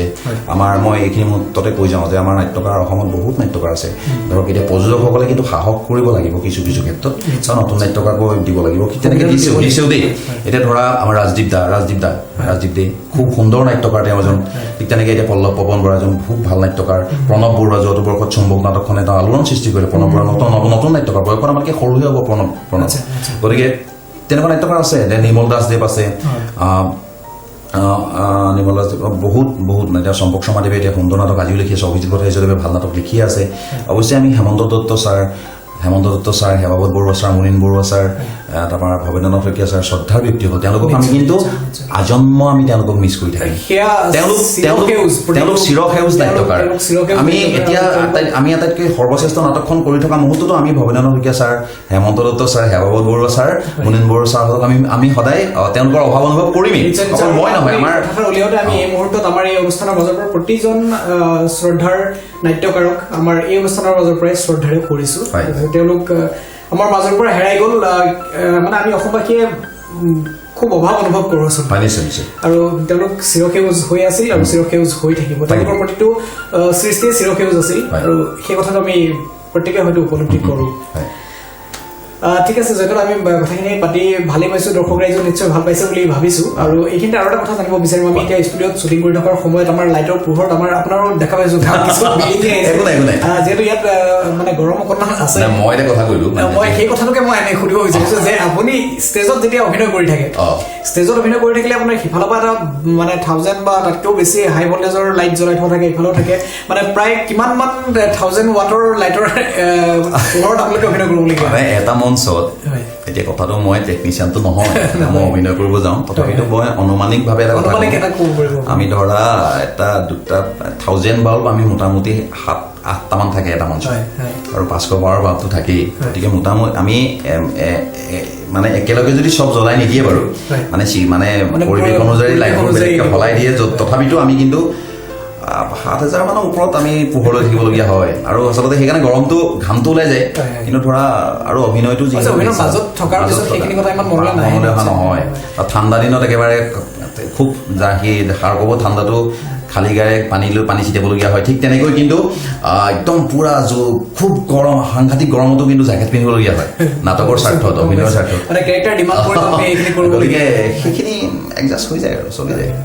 আৰু ইয়াত আপোনাৰ এতিয়া 1 2 3 4 5 6 6টা মানে 54 ৱাটত আমাৰ ঘাম লাগি গৈছে আৰু তাত আমি অনুমান কৰিব পাৰিছোঁ যে তাত যথেষ্ট কষ্ট স্বীকাৰ কৰি প্ৰতিজন অভিনেতাই অভিনয় কৰে আচলতে প্ৰসংগটো এইটো কাৰণে আনিছিলোঁ মই যে অভিনয় কৰাটো আমি চাই খুব ভাল পাওঁ সেই অভিনয় কৰিবলৈ যাওঁতে প্ৰতিজন অভিনেতাই কিমান কষ্ট কৰিবলগীয়া হয় কিমান এটা একদম খুব মানে সাধাৰণ উদাহৰণ এটা দিবৰ কাৰণে আচলতে লাইটৰ প্ৰসংগটো মই আনিলোঁ আপুনি বেয়া নাপাব আমাৰ আচলতে জীৱন যাত্ৰাত আমি কৰি যোৱা প্ৰতিটো কামেই আমাৰ কষ্টকৰ প্ৰতিটো কামে আজি অভিনয় বুলি নহয় আজি আমি ধৰা তুমি এতিয়া ষ্টুডিঅ'ত কথা পাতি আছো এইটো কষ্টকৰ কাম নহয় জানো একেলগত এইখিনি বহি আছো হয় নাই এই আমাৰ সন্মুখত কেমেৰামেনজন আছে তেওঁ আমাৰ কেমেৰাটো তেওঁ আমাৰ ফালে বনাইছে তেওঁ কষ্টকৰ কাম নিশ্চয় কষ্ট পাইছে আপুনি নহয় জানো মই প্ৰথমে যে কৈছিলোঁ ঘৰুৱাকে কম সেইকাৰণে ঘৰুৱাকে কথাখিনি ক'লো নিশ্চয় অনুষ্ঠানটো দৰ্শকে যে চালে আমি সেই কষ্টৰ ফলটো পাইছো বুলি ভাবিম দৰ্শক ৰাইজে ভাল পালে আৰু বেছি ভাল লাগিব বাৰু জয়ন্ত আমি কথা পাতি আছো কথা পাতিলো যথেষ্ট আৰু পাতিম কিন্তু এইখিনিতে এটা বিৰতি লৈ লওঁ নিশ্চয় নহয় বিৰতি বুলি মই সেইটো বিৰতি মানে আচলতে বিৰতি মানে মই এইটো ক'ব বিচাৰিছো আমি কথাৰ বিৰতি লওঁ কথাৰ বিৰতি সংলাপৰ মাজলৈ সোমাই যাওঁ এতিয়া ঘূৰি পকি গৈ মানে মই য'ত বিপাঙত পৰিম মই ভাবি আছিলো কেতিয়ানো এই বিষয়টো আহিব মানে মই বিৰতি বুলি ক'লে ভাবিছিলো এতিয়া মানে কিবা এনেকে আজি লয় যে এইটো আচলতে কমাৰ্চিয়েল ব্ৰেক টাইপৰ হ'ব বুলি ভাবিছিলো কিন্তু এতিয়া সংলাপৰ বিৰতিহে হ'ল সংলাপৰ বিৰতি সংলাপ মানে এনেকুৱা ধৰণৰ এতিয়া মানে তোমাক সঁচা কথাই কওঁ আমি মানে এনেকুৱা ধৰণৰ এটা মানে মানুহ হৈ গ'লো চুইচ দিয়া মেচিন টাইপৰ হ'ল দেই নাটক যেতিয়া কৰি থাকো তুমি যদি নাটকৰ দিনাখনো দিনত মোক সোধা যে আমুক ডাইলগটো কালি যে কৈছিলে কওকচোন মই কেতিয়াবা ক'ব নোৱাৰিবও পাৰোঁ কিন্তু যিখিনি মোৰ মঞ্চত যেতিয়া আমি উঠি যাওঁ তেতিয়া আমাক কোনেও একো কৰি দিব নালাগে নিজে ওলাই যায় তথাপিতো যোৱাটো বৰ্ষত মই তিনিখন নাটকত তিনিটা সুন্দৰ চৰিত্ৰত অভিনয় কৰিব পাৰিছিলো আৰু এটা কথা মই আপোনাক সুধিলো মনত থাকোঁতে পিছত এইটো পাহৰি যাব পাৰোঁ কথাটো হ'ল আপুনি কেনেকুৱা ধৰণৰ চৰিত্ৰ ৰূপায়ণ কৰি মানে বেছি ভাল পায় এইটো মানে কি বুলি ক'ম মই আচলতে কোনো ধৰণৰ চৰিত্ৰক মই মানে প্ৰাধান্য দি মই অভিনয় নকৰোঁ যিহেতু মই এজন অভিনেতা মই অভিনয় কৰি ভাল পাওঁ মই যিকোনো ধৰণৰ চৰিত্ৰ অভিনয় কৰোঁ তথাপি মানে নিজৰ প্ৰিয় বুলি পেলাই ক'বলৈ গ'লে আপুনি কেনেকুৱা একদম এইটো মই কোনো অকৃত্ৰিমভাৱে কৈছোঁ যে মই কোনো চৰিত্ৰ প্ৰিয় নহয় আৰু কোনো চৰিত্ৰ মোৰ অপ্ৰিয় নহয় প্ৰতিটো চৰিত্ৰকে মই সেই চৰিত্ৰটোৰ যোগেদি নাট্যকাৰে কি বুজাইছে সেই মানুহজনে কি কৰিব বিচাৰিছে ফুটাই তুলিব বিচাৰোঁ মই সফল হৈছো নাই নাজানো কিন্তু মই সেই চৰিত্ৰটো কৰিব বিচাৰোঁ আচলতে সেইটো খুব ডাঙৰ কথা যে অভিনয়ত কোনো এটা চৰিত্ৰ সৰু বা ডাঙৰ নহয় আৰু এইখিনিতে কৈ থওঁ যে হয় যদি মই হিৰো হ'লো হিৰো মানে ৰোমান্টিক হিৰো হওক বা একশ্যন হিৰো হওক তেনেকুৱা টাইপৰ যদি হিৰো হ'লো হয় তেতিয়াহ'লে মই ক'লো হয় মই এনেকুৱা ধৰণৰ চৰিত্ৰ কৰি ভাল পাওঁ কিন্তু মই এজন চৰিত্ৰ অভিনেতা মানে ভ্ৰাম্যমানত মোৰ বস্তুটো হ'ল মই যিকোনো ধৰণৰ চৰিত্ৰ কৰিব লাগিব মই হিৰো কৰিবলগীয়া নহয় আৰু সেইবাবে মই অকল সেইটো বুলি নহয় মই সঁচাকৈ চৰিত্ৰ অভিনয় কৰিহে ভাল পাওঁ গতিকে যিকোনো ধৰণৰ মই যোৱাটো বৰ্ষতে কথা ক'লোঁ মই যোৱাটো বৰ্ষত এখন নাটকত কৈছোঁ এটা সাংঘাতিক বদমাছ পুলিচ দ্ৰৌপদী বস্ত্ৰকৰণত এখন নাটকত কৈছোঁ এটা ড্ৰাগছ মাফিয়া মানে নাৰী সৰবৰাহকাৰী এজন মাফিয়া এটা আৰু এখনত কৰিছোঁ একদম গাঁৱৰ একদম সহজৰ এজন বুঢ়া মানুহ দোকানী এটা বুঢ়া কেৰেক্টাৰ কৰিছোঁ দেই এইটো নহয় যে মই অহাটো বৰ্ষত আকৌ বুঢ়া কৰিব যাওঁ কিন্তু বুঢ়া কেৰেক্টাৰ কৰিছোঁ ভাল লাগে সেইকাৰণে অভিনয়খিনি কৰি মানে উপভোগ কৰিব বিচাৰোঁ আৰু তেনেকৈ দৰ্শকক আচলতে মই এইটো অভিনয় কৰি থাকোঁতে মই এইটো মানে তেওঁলোকৰ মনত আহিবলৈ দিব নিবিচাৰোঁ যে মই জয়ন্ত জীৱন কৰোঁ আপুনি প্ৰত্যেকটো মুহূৰ্ততে সেই চৰিত্ৰটোৰ মাজত সোমাই থাকিব মই বিচাৰোঁ মই চেষ্টা কৰোঁ দৰ্শকে যদি ভাল পাইছে পাব যদি পাইছে তেতিয়া মই সফল আৰু কিন্তু মই ভাবোঁ যে মোক দৰ্শকে চাই থাকোঁতে এইটো জয়ন্ত জীৱনে কৰিছে যে তেওঁলোকে ভাবিব নালাগে মানে দৰ্শকে এইটো বুজি পাব লাগে যে এই চৰিত্ৰ কৰি আছে সেই চৰিত্ৰটো সেই মানুহজনে সেইজন সেইটোৱে আচলতে সংলাপৰ কথা ক'লা সংলাপৰ কথাটো যিহেতু ক'লা যোৱাটো বৰ্ষত মই এখন নাটক কৰিছিলোঁ দ্ৰৌপদী বস্ত্ৰকৰণ তাত মোৰ চৰিত্ৰটো আছিল ৰক্তিম হাজৰিকা এজন পুলিচ বিষয়া সাংঘাতিক ধৰণৰ এটা বেয়া পুলিচ ঘুষখোৰ পুলিচ অফিচাৰ কিন্তু কথা হ'ল তাৰ মানে সি মানুহটো অলপ মানে কেৰেক্টাৰটো এনেকুৱা ধৰণৰ খুব ইণ্টাৰেষ্টিং কেৰেক্টাৰ সি মানে কথা বতৰাবোৰ অলপ বেলেগ ষ্টাইলৰ তাৰ মানে দৰ্শকে কিন্তু যোৱাটো বৰ্ষত মোক এই চৰিত্ৰটো খুব ভালকৈ আঁকোৱালি লৈছিল আৰু মোৰ এটা সংলাপৰ মাজে মাজে এটা ওজন শব্দ এটা আছিল ওজন ক'ব লাগে ওজন লাগিব এনেকৈ বুলি কয় সেইটো যথেষ্ট মানে দৰ্শকে ভাল পাইছিলে কোনোবাই দৰ্শকে ভাল পাইছিল মানে মোক আঁকোৱালি লৈছে এইটো কথা ক'ব যোৱা নাই কিন্তু যে ভাল পাইছিল যে মই সঁহাৰিটো পাইছিলোঁ মোক বেলেগে কোনোবাই লগ পালে ওজনটো কালি ভাল লাগিল দে এনেকৈ বুলি কয় ভাল লাগে আৰু ডাঙৰ লাগে কেতিয়াবা তাৰে এটা মই সংলাপ কম পাহৰি গৈছিলোঁ তথাপি খেলি মেলি হ'ব পাৰে মানে ৰক্তিম হাজৰিকা পুলিচজন মানে দুজন ড্ৰাগছ মাফিয়াৰ লগত মানে জড়িত হৈ থাকে সেই অঞ্চলটোত কামখিনি যিখিনি বেয়া কাম হয় সি সহায় কৰি দিয়ে চিন্তা কৰিব নালাগে এনেকুৱা টাইপৰ কথাখিনি কয় দুজন মানে যিজন ড্ৰাগছ মাফিয়া দুটাই তেওঁলোকৰ ঘৰত কথা পাতি আছে পুলিচ অফিচাৰজন কৈছে তাতে মানে পুলিচ অফিচাৰজন সোমাব যেতিয়া কথা পাতি আছে আৰু সি কেতিয়া আহিব সোমালে গ'ল মানে কথা পাতি আছে ই এটা ষড়যন্ত্ৰত লিপ্ত হৈ আছে যে ড্ৰাগছখিনি কেনেকৈ সৰবৰাহ কৰিব ড্ৰাগছখিনি ছাপ্লাই কৰাটো দ্ৰৌপদী বোলা ছোৱালীজনীয়ে ধৰা পেলাইছে গতিকে তাইক কেনেকৈ এতিয়া প্ৰতিহত কৰিব লাগিব আৰু তেতিয়া সিহঁতি কৈছে বহুত ডাঙৰ কথা হ'ব কিবা হ'ব তাৰপৰা এই যিজন ড্ৰাগছ মাফিয়াজনে এটা পইচা বান্ডেল এটা দিলে এনেকৈ যে এইখিনি লওক পুলিচটো দিছে এইখিনি আপুনি লওক কামখিনি ছেটেল কৰক পুলিচ অফিচাৰটোৱে পইচাটো এনেকৈ লৈছে জুখিছে এনেকৈ ওজন আছে ওজন আছে আপোনাৰ উপহাৰৰ কিন্তু ওজন আছে চিন্তা কৰিব নালাগে আপুনি আপোনাৰ কাম কৰি যাওক মোৰ ওজন বঢ়াই যাওক যিমানে ওজন বাঢ়িব সিমানে আপুনি টেনশ্যন ফ্ৰী হৈ থাকিব কাম কৰি যাওক ওজন বঢ়াই যাওক কাৰিকৰ সুন্দৰ প্ৰিয় দৰ্শকবৃন্দ নাটকখন মই চাবলৈ নাপালোঁ বাৰু কিবা কিবি কাৰণত থাকি গ'ল কিন্তু যিসকল দৰ্শকে সেই নাটকখন চাইছে নিশ্চয় আপোনালোকে অনুমান কৰিব পাৰিছে সেই চৰিত্ৰটো লৈ আপোনালোকৰ বহুতে যদি কোনোবাই মোৰ নাটক চোৱা কোনোবাই যদি চাই এই মনত পেলাব মানে কি তেনেকুৱা তাতে ড্ৰেছ চেছ কৰিলে বেলেগ এটা হৈ যাওঁ মানুহ মানে মানে আৰু কেতিয়াবা এনেকুৱা কথা হয় মানে কোনোবা মানুহে তইনো ইমান বেয়া মানুহ কেলে হলি এনেকে বুলি কয় তেতিয়া অলপ ভালো লাগে নিজক নিশ্চয় জয়ন্তন আমি বহুতখিনি কথাই পাতিলোঁ ভ্ৰাম্যমান জগতৰ ওপৰত এতিয়া আমি কথা পাতিব বিচাৰিছোঁ আমাৰ সেই পঢ়ি থকা দিনবিলাকৰ মাজত থকা স্মৃতিবোৰক লৈ মই ক'ব বিচাৰিছোঁ আপুনি যেতিয়া আমাৰ আমগুৰি মহাবিদ্যালয়ত পঢ়ি আছিল সেই সময়তো আপুনি অভিনয় কৰিছিল আমি দেখিছিলোঁ আপুনি ষ্টেজত অভিনয় কৰি শ্ৰেষ্ঠ অভিনেতাৰ খিতাপ অৰ্জন কৰিবলৈ সক্ষম হৈছিল বহুতবাৰ গতিকে সেই দিনকেইটাৰ স্মৃতিৰ বিষয়ে অকণমান ক'ব নেকি স্মৃতি সোঁৱৰণি আচলতে আমগুৰি কলেজ এটা সোঁৱৰণি খুব ভাল মিঠা এটা সোঁৱৰণি আছে দেই মানে এইটো কিয় কৈছোঁ মানে যি অভিনয় জগতখনলৈ আগবাঢ়ি যোৱাৰ ক্ষেত্ৰত আমগুৰি কলেজত যেতিয়া মই নাটক কৰিছিলোঁ তাৰ পৰাই আচলতে আৰম্ভ হৈছিল গোটেই বস্তুটো মানে মই নিজে কিবা এটা যে কৰিব পাৰিম তেনেকুৱা এটা বিশ্বাস এটা মনত গঢ় লৈছিল যেতিয়া আমগুৰি কলেজত মই এডমিশ্যন ল'লোঁ তেতিয়া আমগুৰি কলেজত এটা সাংঘাতিক ধৰণৰ সাংস্কৃতিক পৰিৱেশ এটা আছিল এতিয়া কলেজৰ পৰিৱেশ সাংঘাতিক বেলেগ হৈ গ'ল এতিয়া যদি আজি ভিডিঅ'টো চাই থকা কোনোবা যদি আমগুৰি কলেজত পঢ়ি থকা ল'ৰা ছোৱালী যদি চায় তেতিয়া আমাৰ সেই দিনটোৰ কথা আমি তেওঁলোকে কল্পনাও কৰিব নোৱাৰে কলেজখন কি আছিলে এতিয়া বহুত উন্নত হ'ল যদিও উন্নত হ'ল কিন্তু মই ভাবোঁ মোৰ মানে এটা অনুভৱ আৰু আমগুৰি কলেজৰ সেই মুহূৰ্তৰ আমগুৰি কলেজখনৰ যিটো এটা মানে নান্দনিক সৌন্দৰ্য মানে যিটো এটা মানে পৰিৱেশ মানে আমাৰ যিটো আন্তৰিকতা আছিল মানুহ ল'ৰা ছোৱালীখিনি মানে কলেজৰ ছাত্ৰ ছাত্ৰীসকল বা আমাৰ শিক্ষাগুৰুসকলৰ লগত এতিয়াও থাকিব লাগে তথাপিতো আমি সেই মুহূৰ্তত বৰ বেলেগ ধৰণৰকৈ আছিলোঁ প্ৰত্যেকে নিজৰ বস্তুটো অলপ মানে ভাল বুলি ভাবেতো গতিকে মই অকৃত্ৰিমভাৱে কওঁ সেই দিনকেইটা বৰ বেলেগ ধৰণৰ দিন আছিল ভাল লাগিছিল ঠিক আছে তেতিয়া কলেজত মই একাংকিকা কম্পিটিশ্যনত প্ৰায় ভাগ লওঁ তাৰে এটা অভিজ্ঞতা কেইবাটাও আছে দেই ধৰা এখন নাটকৰ অভিজ্ঞতা মই কওঁ তাৰ আগতে মই এটা কথা কৈ যাওঁ যে মই যেতিয়া লগ পাইছিলোঁ সেই মুহূৰ্তত মই গৈ লগ পাইছিলোঁ মোৰ কেইবাজনো মানে নাটকৰ ক্ষেত্ৰত মানে জড়িত সাংঘাতিক ভালকৈ নাটক কৰি থকাৰ ক্ষেত্ৰত জড়িত আছিল আমাৰ মৃদুল দাক পাইছিলোঁ মৃদুল খাৰুৱা আমগুৰি অঞ্চলৰ এজন খুব ভাল অভিনেতা দেই চিনি পোৱা গকুল দাক চিনি পোৱা দিগন্ত বৰঠাকুৰক চিনি পোৱা তাৰপিছত আমাৰ আৰু আছিলে এটা ল'ৰা নামটো পাহৰি গৈছোঁ মই পাৰ্থ আছিল মোতকৈ সৰু তোমালোকৰ লগৰ আছিল নেকি তেহেঁতি দুটাই খুব ভাল অভিনয় কৰিছিল খুব ভাল অভিনয় কৰিছিল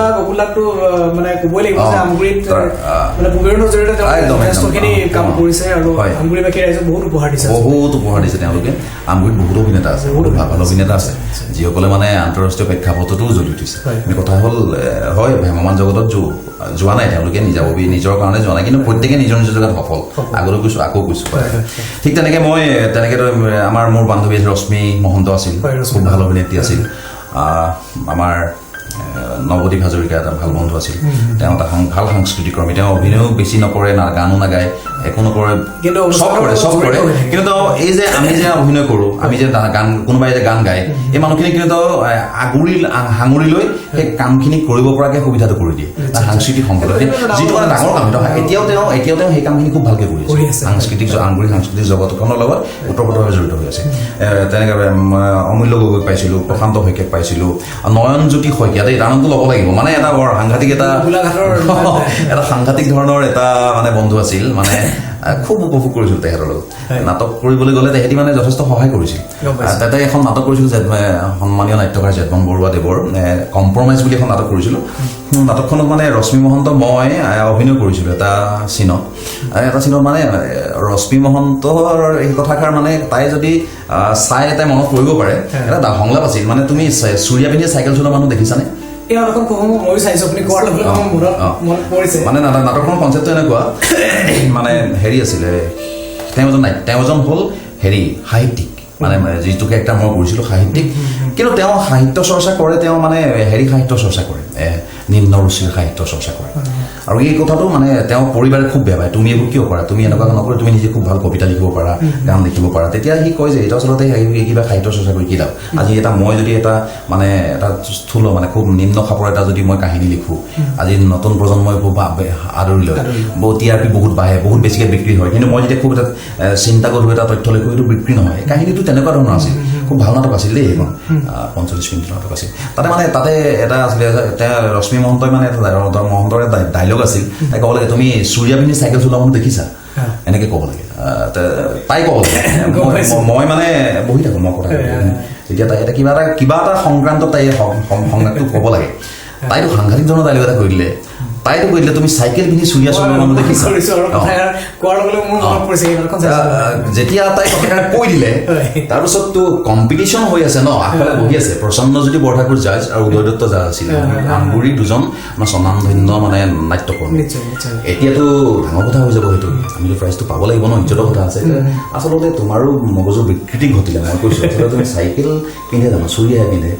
সেইখিনি মুহূৰ্তত ৰশ্মি মহন্তই ধুনীয়াকৈ মিলে আচলতে নহয় মই তোমাক জুখিবৰ কাৰণে কথা কৈছিলোঁ এইটো এটা সাংঘাতিক ধৰণৰ এটা স্মৃতি আৰু সেই বস্তুটোৱে ইম্প্ৰভাইজেশ্যন সেইটো সেই বস্তুটো অজানিতে হৈছিল আৰু সেই বস্তুটো ভ্ৰাম্যমান জগতখনত অভিনয় কৰি থকাৰ অৱস্থাত যথেষ্ট সহায় কৰিছে মোক ঠিক তেনেকৈ আৰু এখন নাটক কৰিছিলোঁ মানুহ বুলি নাটক এখন কৰিছিলোঁ এটা কুঁৱা লৈ খেলা এটা আছে মই এটা পুলিচ কৰিছিলোঁ দেই ডেড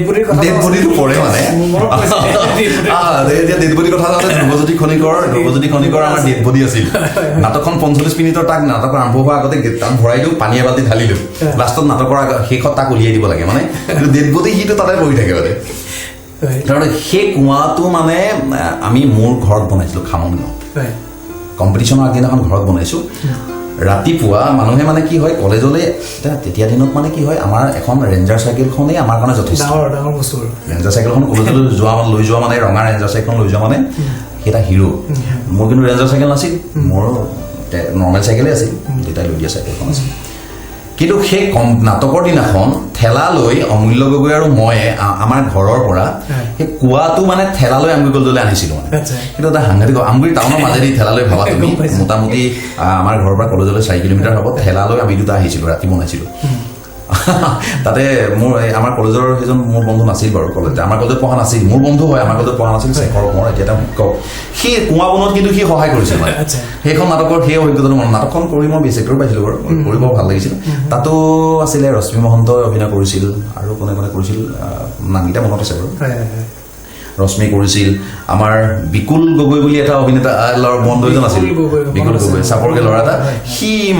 মানে চিৰিয়াছ কেৰেক্টাৰটো কৰিছিল মানুহটো পৰি বচাব লাগে তেনেকুৱা টাইপৰ কথা পুলিচে কয় আৰু কেছ হ'ব মানুহটো কেনেকৈ পৰিল তই কি হ'ল এইবোৰ কথা ধেৰ কথা হ'লে আচলতে মানুহটো কিয় পৰিল পুলিচটোৱে মানে এই কথাবোৰ মানে আনুষংগিক কথাবোৰ মানুহটো বচাবলৈ ধান্দা নলয় মানে কমেডি বিৰাট কমেডি গৈ লাষ্টত ডেড বডিটো ওলাই যায় ডেড বডিটো ধ্ৰুৱজ্যোতি খনিকৰ আছিল তাক মানে একদম নাটক আৰম্ভ হোৱাৰ আগতে পানী এবাল্টি ঢালি লৈ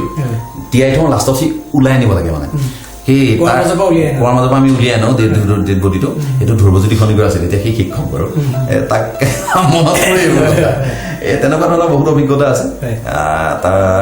ভাল লাগে আৰু এইখিনি অভিজ্ঞতা আছে কলেজৰ কথাখিনি পাহৰি কেতিয়াও নাযাওঁ ঠিক তেনেকৈ আমাৰ কলেজৰ মানে পৰিৱেশটো যিহেতু কৈছোঁৱেই যে কলেজখনত সেইখিনি মুহূৰ্তত আমাৰ কলেজৰ মানে আন্তঃগাঁথনি কিমান উন্নত নাছিল সেইখিনি মুহূৰ্ততেই মানে লাহে লাহে ভাল হৈ আহি আছিল পৰিৱেশটো ভাল আছিল গৈছোঁ বকুলিজোপা আছিল খুব ধুনীয়া বকুলজোপা এতিয়া আছে নাজানো মই যোৱা নাই কলেজত বকুলজোপা আছিল আছে নেকি বকুলজোপা আছে সেই বকুলজোপা তলত আমি ৰওঁ সদায়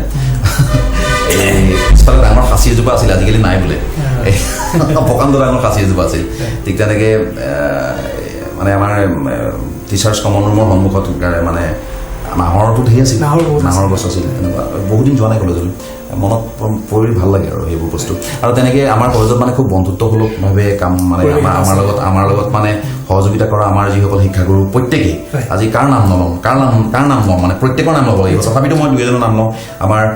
প্ৰদীপ কোঁৱৰ ছাৰ ইংৰাজী বিভাগৰ প্ৰবক্তা আছিল তেওঁ প্ৰদীপ কোঁৱৰ ছাৰে এই সাংস্কৃতিক দিশটোত যথেষ্ট গুৰুত্ব দিছিল যদিও ইংৰাজী বিভাগৰ প্ৰবক্তা আছিল তেওঁ মানে জয়ন্ত আমুক বা নৱদ্বীপক কয় প্ৰশান্ত শইকীয়া আমাৰ সি এটা প্ৰশান্ত শইকীয়া মোৰ এটা বন্ধু আছিল মানে আমগুৰি কলেজত মানে প্ৰশান্ত শইকীয়া মোৰ এটা বন্ধু আছিল সি জেনেৰেল ছেক্ৰেটাৰী আছিল সি কিন্তু মোৰ এগেইনষ্টতে জিকিছিল মই হাৰিলোঁ বাৰু গোটেই ছোৱালীবোৰে মোকতো গোটেই নিদিলে কিয় নিদিলে মই নাজানো সি মানে সেইখিনি কামত আমাক সহায় কৰিছিল যথেষ্ট আমাৰ প্ৰদীপ কোঁৱৰ ছাৰ আছিল তুলসী ফুকন ছাৰ আছিল তিলোচন বৰা তাৰপিছত আমাৰ এজন ছাৰ কেইদিনমান থাকিল অচিন শইকীয়া আমাৰ তাত আমি থাকোঁতে তেওঁ তাতে ইকনমিক্সৰ প্ৰবক্তা আছিল আমাৰ লগত খুব সহযোগ কৰিছিল কবিৰাম মেপুলা এজন আছিল নিহাৰিকা বাইদেউ আছিল প্ৰত্যেকৰ নামটো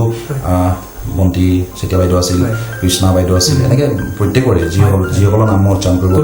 তুলসীফুকন ছাৰৰ নাম ক'লোঁ অসমীয়াৰ প্ৰবক্তা আছিল মানে খুবেই এটা বন্ধুত্ব মানে সুলভ পৰিৱেশত আমি কামখিনি কৰি গৈছিলোঁ আৰু সেইখিনি আচলতে যি যে কাম কৰিব যে মই অভিনয় কৰিছিলোঁ শিকিছিলোঁ তাৰপৰা লাহে কৰিবলৈ এটা নাটক কৰিব মন গ'ল আৰু তেনেকৈ কৰিলোঁ পূৰ্বদিনত আহিলোঁ আমগুৰি উদয় দত্তহঁতক লগ পালোঁ উলেন্দ্ৰ বৰুৱা খুব ভাল নাট্যকৰ্মী তেওঁ যথেষ্ট সহায় কৰিছে পংকজ ভট্টাচাৰ্যদেৱৰ কথা মই ক'বই লাগিব কাৰণ তেওঁ আমগুৰিত মোক এটা মানে টান মানে কি মেইন কেৰেক্টাৰ মানে মেইন মানে কি মানে কি বুলি কওঁ মেইন বুলি মানে ধৰক এটা গুৰুত্ব থকা চৰিত্ৰ প্ৰদান কৰা মানুহজন আছিল মানে কৰিবলৈ সুবিধা দিয়া মানুহজন আছিল পংকজ ভট্টাচাৰ্য কৰিছিলে এখন মই পাব্লিক হলত কৰিছিলোঁ পগলা মানুহ তাতে এটা বড়ো বুলি চৰিত্ৰ কৰিছিলোঁ বলো সাংঘাতিক ভাল কেৰেক্টাৰ কৰিছিলোঁ মানে বৰ ভাল লাগিছিল কৰি আৰু পংকজ দাই কিন্তু সেইখিনি মুহূৰ্তত মোৰ মাতটো মানে কিবা আছিল মানে টেংটেঙীয়া টাইপৰ আছিল মাতটো ভালকৈ নোলায় তেল ড্ৰপ হয় সেইটো নাটকৰ মানুহে গম পাব তেতিয়া কিন্তু পংকজ দাই সেইখিনি সময়ত মানে মোক কৰিব দিছিল আৰু তেতিয়াৰ পৰা অলপ সাহস বাঢ়িছিল নিজে লাহে আৰু সেইখিনিয়ে মোক আচলতে ভৱিষ্যতে এতিয়া যে মই ভ্ৰাম্যমানত কাম কৰি আছোঁ এইখিনিত যথেষ্ট সহায় আমবিকলজৰ কথাটো কেতিয়াও নাপাহৰোঁ অনাগত দিনত তো নাপাহৰোঁ যদি সফল হওঁ কষ্ট কৰি আছোঁ সফল হওঁ তেতিয়াও নাপাহৰোঁ আৰু যদি এনেকেই কাম কৰি থাকিম তেতিয়াও নাপাহৰোঁ কিন্তু হয় আমি প্ৰত্যেকে নিজৰ ইমান মৰমৰ মহাবিদ্যালয়খনৰ কথা কেতিয়াও পাহৰিব নোৱাৰো য'তেই নাথাকো লাগিলে যেনেকৈ নাথাকো কিন্তু প্ৰত্যেক দিনাই প্ৰত্যেকটো মুহূৰ্ততে সেই স্মৃতিবোৰ আমাৰ লগত থাকিব আৰু সেইখিনি লগত ৰাখিবই লাগিব আৰু এইখিনিতে আৰু এটা কথা জানিব মন গৈছে আপুনি অভিনয় জগতৰ লগত যিহেতু জড়িত হৈ আছে আপুনি নিশ্চয় ভাওনাৰ লগতো জড়িত হৈ পৰিছে ভাওনা আমাৰ তেজত আছে আমাৰ অসমীয়াৰ সম্পদ আচলতে সেই ভাওনা সংস্কৃতিৰ লগত আপুনি নিশ্চয় জড়িত হৈ আছিলে আচলতে মানে এই অভিজ্ঞতাখিনি অকণমান কওকচোন ভাওনাৰ লগতে মই আচলতে বেছিকৈ জড়িত আছিলোঁ ভাওনা যিমান ভাওনা কৰিলোঁ নাটক কি জান আজিলৈকে সিমান নাই কৰা বহুত বেছি ভাওনা কৰিছোঁ সেই কথাটো কিন্তু মই গম পোৱা নাছিলোঁ কিন্তু এতিয়া আপোনাৰ ভাওনাৰ বিষয়ে অকণমান ক'ব লাগিব ভাওনাটো মানে তেতিয়া দিনত মই যেতিয়া কলেজত পঢ়ি থকা সময়ৰ পৰা ভাওনা কৰিছোঁ মানে এনেকুৱা ধৰণৰকৈ ভাওনা কৰিছোঁ ঘৰৰ পৰা মনে মনে গৈ ভাওনা কৰিছোঁ কিন্তু ভাওনা তেতিয়া দিনত ভাওনা পৰিৱেশটো অলপ বেলেগ আছিল মানে তেতিয়া দিনত আমাৰ এতিয়া যে সাত্বিকতা নাই এইটো কথা কোৱা নাই দেই তেতিয়া দিনত আমি এটা তামোল পাণ আমাক আগবঢ়াই দিলে আমি ভাওনা কৰিব যাওঁ সেই তেতিয়া আমাৰ লগত কৰা সকলো ভাৱৰীয়ে এতিয়া ভাওনা কৰি আছে মইহে ভাওনাটো কৰি থকাৰ পিছৰ পৰা মই ভ্ৰাম্যমানত গৈছিলোঁ কাৰণে মই ভ্ৰাম্যমানৰ পৰা মানে ভ্ৰাম্যমানত যোৱাৰ পিছত মই ভাওনাখিনি কৰিব নোৱাৰোঁ আৰু এতিয়া আজি তাৰিখত মই ভাওনা কৰিব নোৱাৰোঁ এটা কাৰণে ভাওনাখন বহুত উচ্চ পাবলৈ গুচি গ'ল ভাওনা আমি যিটো পৰ্যায়ত কৰিছোঁ এতিয়া ইমান ওপৰত আছে যেতিয়া এইটো পৰ্যায়ৰ পৰা মই জঁপিয়াই মানে ভাওনা আজি ষ্টাইলটোত পৰিবহি নোৱাৰোঁ তথাপিতো ভাল লাগে ভাওনা মানে সংস্কৃতিটো ইমান আগুৱাই গ'ল তথাপিতো মই এইখিনিতে যেতিয়া বিতৰ্কিত হ'ব পাৰে তথাপি যদি বিতৰ্ক হয় ক্ষমা কৰি দিব ভাওনাটোত সাত্বিকতাটো খুবেই প্ৰয়োজন দেই গতিকে সকলোকে কওঁ ভাওনাত সাত্বিকতাটো ৰাখি কামখিনি কৰি যোৱাটো খুব ভাল মানে আমি যিহেতু আমাৰ গুৰুদেৱৰ এভাগী সৃষ্টি ভাওনা আমি কৰোঁ আৰু আমাৰ মনত আছে সাতটা বৰসবাহৰ মূল্য এভাগ ভাওনা বুলি কওঁ গতিকে আজি তাৰিখত সকলোৱে ভাওনা কৰে সাত্বিকতাই কৰে তথাপিতো কওঁ যে সাত্বিকতাটো বজাই ৰাখি ভাওনাখিনি সকলোৱে কৰি যাওক যিসকলে আজি ভাওনা সংস্কৃতিত জড়িত হৈ আছে খুব ভালকৈ আমাৰ আমগুৰিৰ পৰা অসমত নাম কৰিছে বা ভালকৈ ভাওনা কৰি আছে তেওঁলোকক কওঁ যে তেওঁলোকে সাত্বিকতাটো বজাই ভাওনা কৰি যাওক তেওঁলোকৰ ভৱিষ্যতটো খুব ভাল মই কিন্তু ভাওনাটো কৰি থকা কাৰণেই ভাওনা কৰি যোৱাৰ কাৰণেই ভ্ৰাম্যমানত মই সফল নহয় ভ্ৰাম্যমানত মই আজি তাৰিখত অভিনয় কৰি থাকিব মানে ভাওনা কৰি যোৱাৰ কাৰণে মোৰ মাতটোত অকণমান মোৰ কাহানিও নাভাগিল ৰিহাৰ্চলত মই ধৰা 1.5 মাহ টোপনি ক্ষতি কৰিব লাগে মোৰ কাহানিও মাত নাভাগিল মাতটো মানে ধৰক গেলাৰীলৈকে শুনিব পৰাকৈ মাতটো হ'ল আৰু ভয় ভাৱটো মানে নাই ভাওনা যেতিয়া কৰি গ'লো দৰ্শকৰ মাজত ভাওনা কৰোঁতো মঞ্চখনত আমি দৰ্শকৰ সন্মুখত লৈ গওঁ ভাওনাটো কিন্তু এতিয়া চাৰিওফালে পৰিৱেশটো বেলেগ মানে সেই ভাওনাখন কৰাৰ কাৰণে মনৰ পৰা এইটো ভয় ভাৱটো আঁতৰি গ'ল সেইটো আৰু সেই বস্তুটোৱে মই এই থিয়েটাৰ মানে ভ্ৰাম্যমান জগতত অভিনয় কৰাৰ ক্ষেত্ৰত যথেষ্ট সহায় কৰিলোঁ ঠিকেই কৈছে আপুনি ভাওনা সংস্কৃতি আচলতে আজিৰ তাৰিখত যথেষ্ট আগুৱাই গৈছে বহুত আৰু বিশ্বৰ আগত ভাওনা সংস্কৃতিয়ে নিজৰ এখকীয়া পৰিচয় দাঙি ধৰিবলৈ সক্ষম হৈছে আমি ভাওনা সংস্কৃতিৰ লগত জড়িত প্ৰতিজন ব্যক্তিলৈকে আমাৰ অনুষ্ঠানৰ তৰফৰ পৰা ধন্যবাদ আৰু কৃতজ্ঞতা জ্ঞাপন কৰিছোঁ ভাওনা সংস্কৃতিক তেওঁলোকে সাত্বিকতাৰে আৰু নীতি নিয়মৰ মাজেৰে দৰ্শক ৰাইজৰ আগত আৰু আগুৱাই লৈ যাওক এয়া আমি কামনা কৰিম নিশ্চয় নিশ্চয় জয়ন্তদা কথাখিনি পাতি থাকোঁতে এটা কথা মোৰ মনলৈ আকৌ আহিছে সেইটো হ'ল আকৌ থিয়েটাৰ জগতলৈ আমি ঘূৰি গৈছোঁ দেই থিয়েটাৰত আমি যেতিয়া নাটক এখন চাই থাকোঁ সেই নাটকখন চাই থাকোঁতে এটা কথা মই মন কৰোঁ আমি যেতিয়া দৰ্শক হিচাপে প্ৰথম শাৰীত বহি পেলাই চাওঁ লাগিলে গেলেৰীত একেবাৰে শেষৰ একেবাৰে ওপৰৰ শাৰীটোত বহি পেলাই চাওঁ দুই ঠাইতে আমি শব্দ কিন্তু একেই শুনা পাওঁ মানে শব্দৰ প্ৰয়োগ মানে মই চাউণ্ড চিষ্টেমটোৰ কথা কৈছোঁ আচলতে মানে আপুনি সৰুকৈ কিবা এটা ক'লেও ইমান ধুনীয়াকৈ স্পষ্টকৈ প্ৰত্যেকটো বস্তু প্ৰতিফলিত হৈ যায় সেই চাউণ্ড চিষ্টেমটোৰ বিষয়ে অকণমান ক'ব নেকি মানে কেনেকুৱা হয় মই কেলৈ সুধিলোঁ প্ৰশ্নটো আছিলে আমি যেতিয়া ক'ৰবাত কিবা অনুষ্ঠান এটা পাতোঁ তেতিয়া যথেষ্টখিনি মাইক্ৰফোনৰ প্ৰয়োজন হয় আমি কলেজতে নাটক এখন কৰিছোঁ বা ক'ৰবাত কিবা অনুষ্ঠান এটা কৰিছোঁ তাত মাইক্ৰফোন বহুতখিনি লগাবলগীয়া হয় তেতিয়াহে চাউণ্ডটো বেছি ভালকৈ টানে তাত দেখোঁ আপোনাৰ ইফালে এটা মানে ষ্টেজত মন কৰিছিলো এটাই থাকে আৰু ইফালে এটা থাকে আমাৰ দুটা মাইক্ৰফোনতে আপোনাৰ কোৱালিটি ইমান বেছি ইম্প্ৰুভ কৰে মানে এটা মঞ্চত এটা মাইক্ৰফোন থাকে ঠিকে মানে তুমি বৰ ডাঙৰ প্ৰশ্ন এটা মানে কৰিছা ন এই মানে যিটো শব্দৰ কথাটো ভ্ৰাম্যমানৰ যিটো শব্দ বিভাগ মানে প্ৰতিটো শব্দ আজি মাত দি পেলাই আপোনাৰ মানে ব্ৰেকত যিটো আপোনাৰ ইণ্টাৰভেলৰ সময়ত যিখিনি কয় বা প্ৰত্যেকটো শব্দ ইমান স্পষ্টকৈ ওলাই যায় মনে মনে কিবা এটা কয় বা কাঁহ এটা মাৰি তুমি যে ক'লা কাঁহ এটা মাৰিলেও শুনে এই গোটেই বস্তুটো মানে এটা মানে কি বুলি কওঁ সহযোগিতাৰ মাজত হয় আৰু দ্বিতীয় সঁচাকৈ হয় তুমি কোৱাটো হয় মানে যিটো শব্দ বিভাগটো যথেষ্ট শক্তিশালী হয় মাইক্ৰফোনৰ পৰা আদি কৰি চাউণ্ড চিষ্টেমৰ গোটেই বহুত শক্তিশালী কিন্তু লগতে আৰু এটা অভিনেতা অভিনেত্ৰীসকলৰো ইয়াতে এটা মানে হেৰি থাকে সংলাপ নিক্ষেপনৰ এটা মানে পদ্ধতি আছে মানে যিহেতু আমাৰ মাইক্ৰফোন এটা গতিকে মঞ্চৰ সেইটো কোনোবা ক'লেও মাইক্ৰফোনটোত তোমাৰ মানে অভিনেতাজনৰ মাতটো কেনেকৈ পাবহি সেইটো অভিনেতাজনৰ মানে এটা সেইটো পাৰদৰ্শিতা আৰু সেইটো গম পাই যায় সকলোৱে সেইটো পাৰি যায় আজি তাৰিখত ধৰা প্ৰথম যাওঁতে মোৰো কষ্ট হৈছিল মোৰো অসুবিধা হৈছিল কিন্তু এতিয়া মোৰ মঞ্চৰ যিকোনো কোনোবা ক'বলৈ অসুবিধা নহয় কিন্তু এই ক্ষেত্ৰত মানে শব্দ যিজন আমাৰ শব্দ বিভাগৰ যিজন মূল মানুহ চাউণ্ড ইঞ্জিনিয়াৰ বুলি কয় তেওঁ অৰিহণা যথেষ্টখিনি আছে তেওঁ জানে যে এইজন অভিনেতাৰ মাতটো এনেকৈ ইমানখিনি কৰিলে কিবা হ'ব তেওঁ টেকনিকেল বিভাগ তেওঁ জানে কিন্তু তথাপিতো তেওঁ যথেষ্ট সহায় সহযোগিতা কৰে লগতে কিন্তু অভিনেতা অভিনেত্ৰীসকলৰো মানে এইটোৰ প্ৰতিভা এটা লাগিব মানে মাতৰ যিটো কোৱালিটিটো লাগিবই মানে মাতটো লাগিবই আৰু ভ্ৰাম্যমান থিয়েটাৰত ধৰা এতিয়া মই আজি তাৰিখত এইটো ক'লে কৈ দিবলৈ এনে অসুবিধা হয় ভ্ৰাম্যমান তাৰিখত কিছুমান ক্ষেত্ৰত ব্যাকৰণটো বাদ দি যোৱা ব্যাকৰণসন্মতভাৱে আমি যদি মানে অভিনয় দিশটোত যদি ব্যাকৰণসন্মতভাৱে কৰোঁ ভ্ৰাম্যমানটো ব্যাকৰণ আছে তথাপিতো কিন্তু এমেচাৰ শৈলী আৰু ভ্ৰাম্যমান শৈলী সম্পূৰ্ণ বেলেগ পৃথকতা আছে ভ্ৰাম্যমানটো মানে আমি কিছুমান বস্তু মানে ব্যাকৰণসন্মতভাৱে আমি নকৰোঁ কেতিয়াবা আমি ধৰক প্ৰচেনী আমাৰ যিটো লাইন থাকে কিবা কিবি থাকে আমি সেইবোৰ ধৰক আমি কিছুমান আমি কৰ্চ কৰি নাহোঁ ভ্ৰাম্যমানত আমি কেতিয়াবা পেৰেলেলকৈও কথা পাতিবলগীয়া হয় মই কিন্তু সেইটো আকৌ এমেচাৰত সেইটো নকৰিব গতিকে কিছুমান বস্তু মানে ভ্ৰাম্যমানত অলপ বেলেগ হয় যে দৰ্শকৰ ওপৰত কথা হাজাৰজন দৰ্শক থাকে আমি ফ্ৰণ্ট লাইনত বহি থকা দৰ্শকজনৰ পৰা গেলাৰীত বহি থকা দৰ্শকজনলৈকে কথাখিনি শুনাবলগীয়া হয় সেইবাবে অকণমান উচ্চস্বৰো হয় কিন্তু তথাপিতো চাউণ্ড ইঞ্জিনিয়াৰজনে আমাক যথেষ্ট সহায় কৰে বাৰু জয়দা ভাওনা জগতৰ কথা আমি অকণমান পাতিছিলোঁ আৰু সেইবাবে এতিয়া আপুনি যিহেতু যথেষ্টখিনি আপুনি নিজে ক'লে যে আপুনি ইমান দিনে সিমানখিনি নাটক হয়তো কৰা নাই যিমান আপুনি ভাওনা চৰিত্ৰত অভিনয় কৰিছিলে সংলাপৰ কথাই মই ক'ম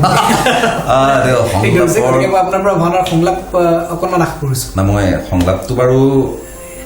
মনতো তেনেকৈ নাই তথাপিতো ক'ব পাৰিম দুইটা সংলাপ ক'ব পাৰিম বাৰু আগতে কৰিছিলোঁ ভাওনা কেইবাবাৰ তথাপিতো এতিয়া কৈ থওঁ মানে কি হয় কোনোবাই যদি এই ইণ্টাৰভিউটো চাই মানে আমাৰ আমগুৰি অঞ্চলত ভাওনা কৰা মোৰ দাদা কেইজনমান আছে বা ভাইটিসকল আছে বন্ধু আছে তেওঁলোকে যদি চাই মই ভাওনা দিলে মানে হাঁহি দিব পাৰে মানে কাৰণ এইটো কথা ঠিক নাই তেওঁলোকে যিটো শৈলীত ভাওনা কৰে সেইটো শৈলীত মই ভাওনা আজি তাৰিখত তেওঁলোকৰ লগত আমি ভাওনা কৰিব নোৱাৰোঁ মানে বহুত উচ্চ খাপৰ হৈ গ'ল তেওঁলোক গতিকে আৰু নাটক তাতে জড়িত হৈ যোৱাৰ পাছৰ পৰা ভাওনাটো একেবাৰে বাদেই দি দিয়া হ'ল 5 বছৰমান ভাওনা তেনেকৈ কৰাই নাই তথাপিতো দুই-এটা সংলাপ মনত আনিবলৈ চেষ্টা কৰিছোঁ ৰ'বা এটা তাকে কৈ দিওঁ বাৰু ভাওনাৰ অৰ্জুনৰ এটা সংলাপ কম দেই শ্ৰীকৃষ্ণ আৰু অৰ্জুনৰ মানে শ্ৰীকৃষ্ণ আৰু পঞ্চপাণ্ডৱৰ মাজত আলোচনা হৈ থাকে কুৰুক্ষেত্ৰ মহাসভাৰ মাজতে কুৰুক্ষেত্ৰ মহাসভাৰ মাজতে এটা ঘটনা আৰু মানে শ্ৰীকৃষ্ণ কিবা কৈ থাকে তেতিয়া মানে শ্ৰীকৃষ্ণ কিবা কৃষ্ণক অৰ্জুনক কয় আৰু যে এনেকুৱা কিবা আমুক তামুক কিবা কিবি কথা তেতিয়া অৰ্জুনে কৃষ্ণক কয় সংলাপটো কৰি দিম ভুলটো হ'বই ঘাটান আৰু সংলাপটো ভাল নহয় সেইটো কথা আৰু ভাওনা কৰি থকা মানুহ যিখিনিয়ে চাব তেওঁলোকে হাঁহি দিব যে সেইটো কথা তথাপিতো সংলাপটো মই কৈ দিছোঁ মৰহাস কৰি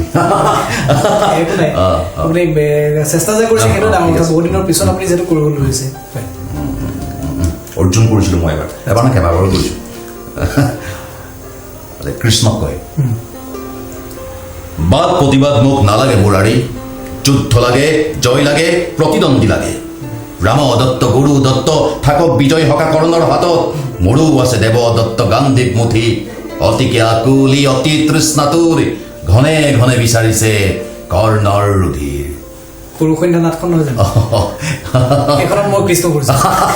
কিন্তু দুৰ্ভাগ্যবশতঃ মোৰ এতিয়া মনত নাই আপোনাৰ মনত আছে মই খুব কমকৈ কেতিয়াবা সুবিধা পালে অকণমান কৰিছিলোঁ আপুনি কোৱাৰ লগে লগে মোৰ সংলাপটো মনত পৰিছে নাটখনৰ নাম মোৰ মনলৈ আহিছে কিন্তু সেই সময়তো আজিকালি বহুত ভালকে কয় মই ক'বলৈ কাৰণে কৈ দিলোঁ আৰু দৰ্শকে মজা পাই নাপায় নাজানো মই কিন্তু কৈ দিলোঁ আৰু নাই আপুনি ইমান দিনৰ মূৰতো যে সংলাপটো মনত ৰাখিছে সেইটো এটা ডাঙৰ কথা আচলতে নহয় মাজে মাজে আৰু এনেকুৱা হয় ন মানে মনত ভাওনা চাওঁ মই ভাওনা কিন্তু চাওঁ দেই য'তে নহয় ভাওনা চাওঁ আৰু ভাওনা সংস্কৃতিটো আমাৰ উজনি অসমত খুব ভালকৈ ৰাখিছোঁ ধৰা মাতৃভাষা ভাওনাখন মানে ভাওনাৰ মানুহখিনিয়ে মানে ভাওনাৰ অভিনয়টো ইমান উচ্চ খাপলৈ লৈ গুচি গ'ল কৈ ভাল লাগে মানে আমি মানে ভাওনা কৰিছিলোঁ এইটো কৈ ভাল লাগে যে মই ভাওনা কৰি থিয়েটাৰত গৈছোঁ কৈ মই কওঁ যে মই একচুৱেলি ভাওনা কৰি গৈছোঁ কিন্তু নিজৰ অৰিজিন কিবা এটা বিচাৰি পোৱা নিচিনা ভেটিটো সেইটোৱে আমাৰ ভাওনাটোৱে আমাৰ ভেটি বাৰু জয়ন্তদা ইমান পৰা বহুখিনি কথাই আমি পাতিলোঁ ভাওনাৰ সম্পৰ্কতে হওক ভ্ৰাম্যমান জগতৰ সম্পৰ্কতে হওক যথেষ্টখিনি কথা পাতিলোঁ এতিয়া আপোনাৰ ব্যক্তিগত জীৱনটোৰ বিষয়ে অকণমান জানিব বিচাৰিম ব্যক্তিগত জীৱন মানে আপুনি কৈছেই বাৰু আপোনাৰ শৈশৱৰ কথা কিন্তু তথাপি আপোনাৰ এতিয়া এই মুহূৰ্তত আমি জানিব বিচৰা কথাটো হ'ল সোধাৰ কাৰণে বেয়া নাপাব প্ৰথমতে কৈ লৈছোঁ আপোনাৰ জীৱন লগৰী বাছি উলিওৱাৰ ক্ষেত্ৰত আপুনি কেনেদৰে আগবাঢ়িব বিচাৰিছে বা আমি যিমান দূৰ গম পাইছোঁ যে এবাৰ যদি কৰোণাই বাধা নিদিলে হয় এবাৰ হয়তো আপোনাৰ বিয়াখন আমি পালো হৈছে বাৰু হয় বাৰু কথাটো নোহোৱা নহয় মই এইটো কোৱা নাই যে লকডাউনৰ কাৰণে বিয়াখন নাপাতিলোঁ বিয়া পতাৰ পৰিৱেশটো বৰ বেলেগ ধৰণৰ হৈ আছে আৰু বিয়াটো ধৰা আচলতে জন্ম মৃত্যু বিবাহ কেতিয়া ক'ত হয় ঠিকন নাই তথাপিতো মই এই প্ৰশ্নটো উত্তৰতে মানে একদম পুৰা এটা প্ৰশ্ন মই মানে তোমালোক এই প্ৰশ্নটো যেই নকওক লাগিলে এই প্ৰশ্নটো মই মুখামুখি হৈছোঁ কাৰণ বিয়া পাতিব হ'লতো বয়সো হ'ল ন গতিকে যে সোধে মই এটা উত্তৰ কিন্তু লগালগ দিম গতিকে সেই উত্তৰটোৱে মই এতিয়া দিলোঁ নেকি শুনা মানে কি হয় মানে কথাটো এনেকুৱাটো ন প্ৰথমতে মই এই উত্তৰটো দিছোঁ মানে মই কোনোবাই যদি সোধে মোক যে বিয়া কেতিয়া পাতিব তেতিয়া মই কওঁ সলমান খান কেতিয়া পাতিব তাৰ পিছদিনাখন মই বিয়া পাতিম মানে চল্লু দাদাক মানে তেওঁ হেৰি লোৱাৰ কাৰণে তেওঁৰ ওচৰত ক্ষমা বিচাৰিছোঁ যদিও তেওঁ মোৰ কথাখিনি কেতিয়াও নুশুনে এই জন্মতটো নুশুনে কি গৈ তথাপিতো কৈছোঁ হয় এইটো আগবাঢ়িম সোনকালে বিয়া পাতিবতো লাগিব পৃথিৱীলৈ যিহেতু আহিলোঁ পাতিম নিশ্চয় পাতিম আৰু খবৰ দিম নিশ্চয় দৰ্শকবৃন্দ আমাক নিমন্ত্ৰণ দিব বুলি আমি আশা পাতো জয়ন্তদাৰ বিয়ালৈ নিমন্ত্ৰণ পালে আমি যাম নহয় পাৰিলে আপোনালোককো লগত লৈ যোৱাৰ চেষ্টা কৰিম মানে বিয়াখন দেখুৱাম যদি পৰা হ'লে মানে লকডাউনতে পাতি দিব পৰা হ'লে ভাল আছিল এতিয়াতো বাৰু 50 জন দিলেই প্ৰথমতে যদি পাতি দিয়া হ'লে এইটো বহুত কম খৰচত হৈ গ'ল হয় তথাপিতো চাওঁচোন কি হয় এতিয়া অৱশ্যে এইবছৰো নহয় এবছৰ থিয়েটাৰ মই থিয়েটাৰ যাম কহিনুৰ থিয়েটাৰ যাম হয় চাওঁ ঘূৰি আহি কিবা এটা কৰিম আৰু পিছত নিশ্চয় নিশ্চয় আমাৰ শুভেচ্ছা থাকিল আপোনাৰ জীৱন সংগীত খুব সোনকালে আপুনি গোটাই আনক ধন্যবাদ সেইটো আমি আমাৰ ফালৰ পৰা শুভেচ্ছা জনালোঁ আপোনাক ইমান সময় আমি বহুতখিনি কথা পাতিলোঁ জয়ন্তদাৰ লগত বহুতখিনি নজনা কথা জানিলোঁ তেওঁৰ বিষয়ে ভ্ৰাম্যমান জগতৰ বিষয়ে আৰু তেওঁৰ এইখিনি এটা কথা মোৰ মনত পৰিছে আচলতে আমি অনুষ্ঠানটো সামৰিব ওলাইছিলোঁ কিন্তু আৰু এটা কথা মনত পৰিছে কাৰণে সুধি থওঁ আপোনাক আপোনাৰ অভিনয়ক লৈ ভ্ৰাম্যমান জগতৰ অভিনয়টো কৰি আছে কিন্তু নিজাববীয়া কিবা পৰিকল্পনা আছে নেকি আপোনাৰ অভিনয়ৰ দিশটোক লৈ পেলাই অভিনয় দিশটোক লৈ মানে পৰিকল্পনাটো এনেকুৱা ধৰণৰ কথা অভিনয়টো কৰি যাম মানে মৰা দিনাখনলৈকে অভিনয় কৰিব লাগিব মই যিহেতু অভিনয়টো মোৰ পেচা এতিয়া মোৰ নিচাটো এতিয়া পেচা হ'ল আৰু চিৰিয়েলত 2-এখন কাম কৰিছোঁ আৰু ভৱিষ্যতে কৰিম তেনেকুৱা প্লেনিং এটা আছে সময় বিশেষকৈ নাপাওঁ থিয়েটাৰ থাকিলে সময় নাপাওঁ কিন্তু অনাগত দিনত যদি থিয়েটাৰ এটা সময় যেতিয়া বাদ দিম থিয়েটাৰ বাদ দিম মানে থিয়েটাৰ যেতিয়া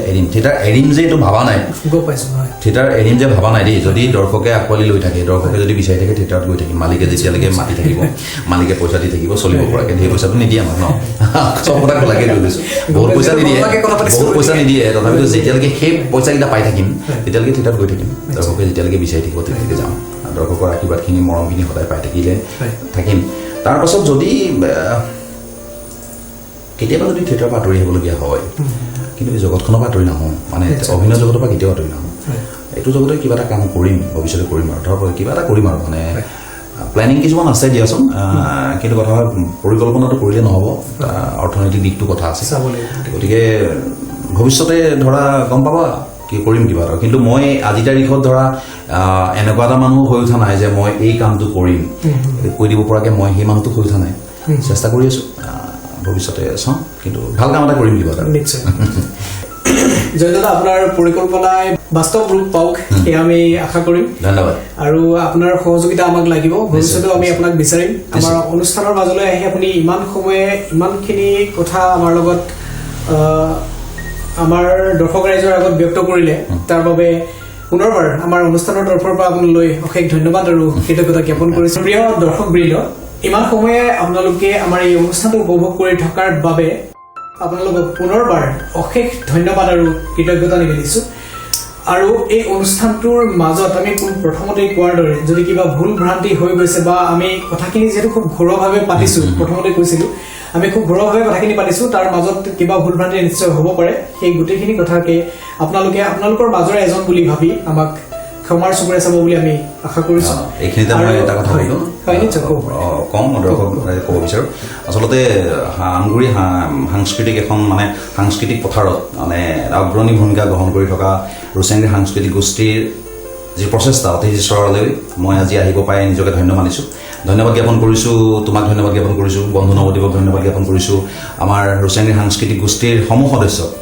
সভাপতি পবিত্ৰ নগৰৰ পৰা আৰম্ভ কৰি সমূহ সদস্যবৃন্দক মই ধন্যবাদ জ্ঞাপন কৰিছোঁ তেওঁলোকে এটা মহৎ প্ৰচেষ্টা লৈছে আৰু সেই প্ৰচেষ্টাত তেওঁলোকে মানে মোকো সহযোগী হোৱাৰ এটা সুবিধা দিলে তাৰ বাবে ধন্যবাদ জ্ঞাপন কৰিছোঁ লগতে সমূহ দৰ্শক মণ্ডলীক মই ব্যক্তিগতভাৱে এইটো সুবিধা গ্ৰহণ কৰিছোঁ ব্যক্তিগতভাৱে আপোনালোকে এইকেইটা মই কৰি অহা অভিনয় যাত্ৰা কৰি অহাত সময়খিনি যিখিনি মৰম দিলে যিখিনি আশীৰ্বাদ দিলে সেই সকলোখিনিক যেন আপোনালোকে অনাগত দিনতো অটুট ৰাখে আপোনালোকৰ যিখিনি আশা মোৰ প্ৰতি আশা সেইখিনি মই সদায় মানে আপোনালোকৰ সন্মুখত তুলি ধৰাৰ চেষ্টা কৰিম আশীৰ্বাদ কৰিব যাতে মই এনেকৈ আপোনালোকৰ মাজত অভিনয় কৰি যাব পাৰোঁ পুনৰ আকৌ লগ পাম ধন্যবাদ প্ৰিয় দৰ্শকবৃন্দ আমি তেতিয়াহ'লে অনুষ্ঠানটো আৰু বিশেষ দীঘলীয়া নকৰোঁ যিহেতু সময়ো যথেষ্ট হৈ আহিছে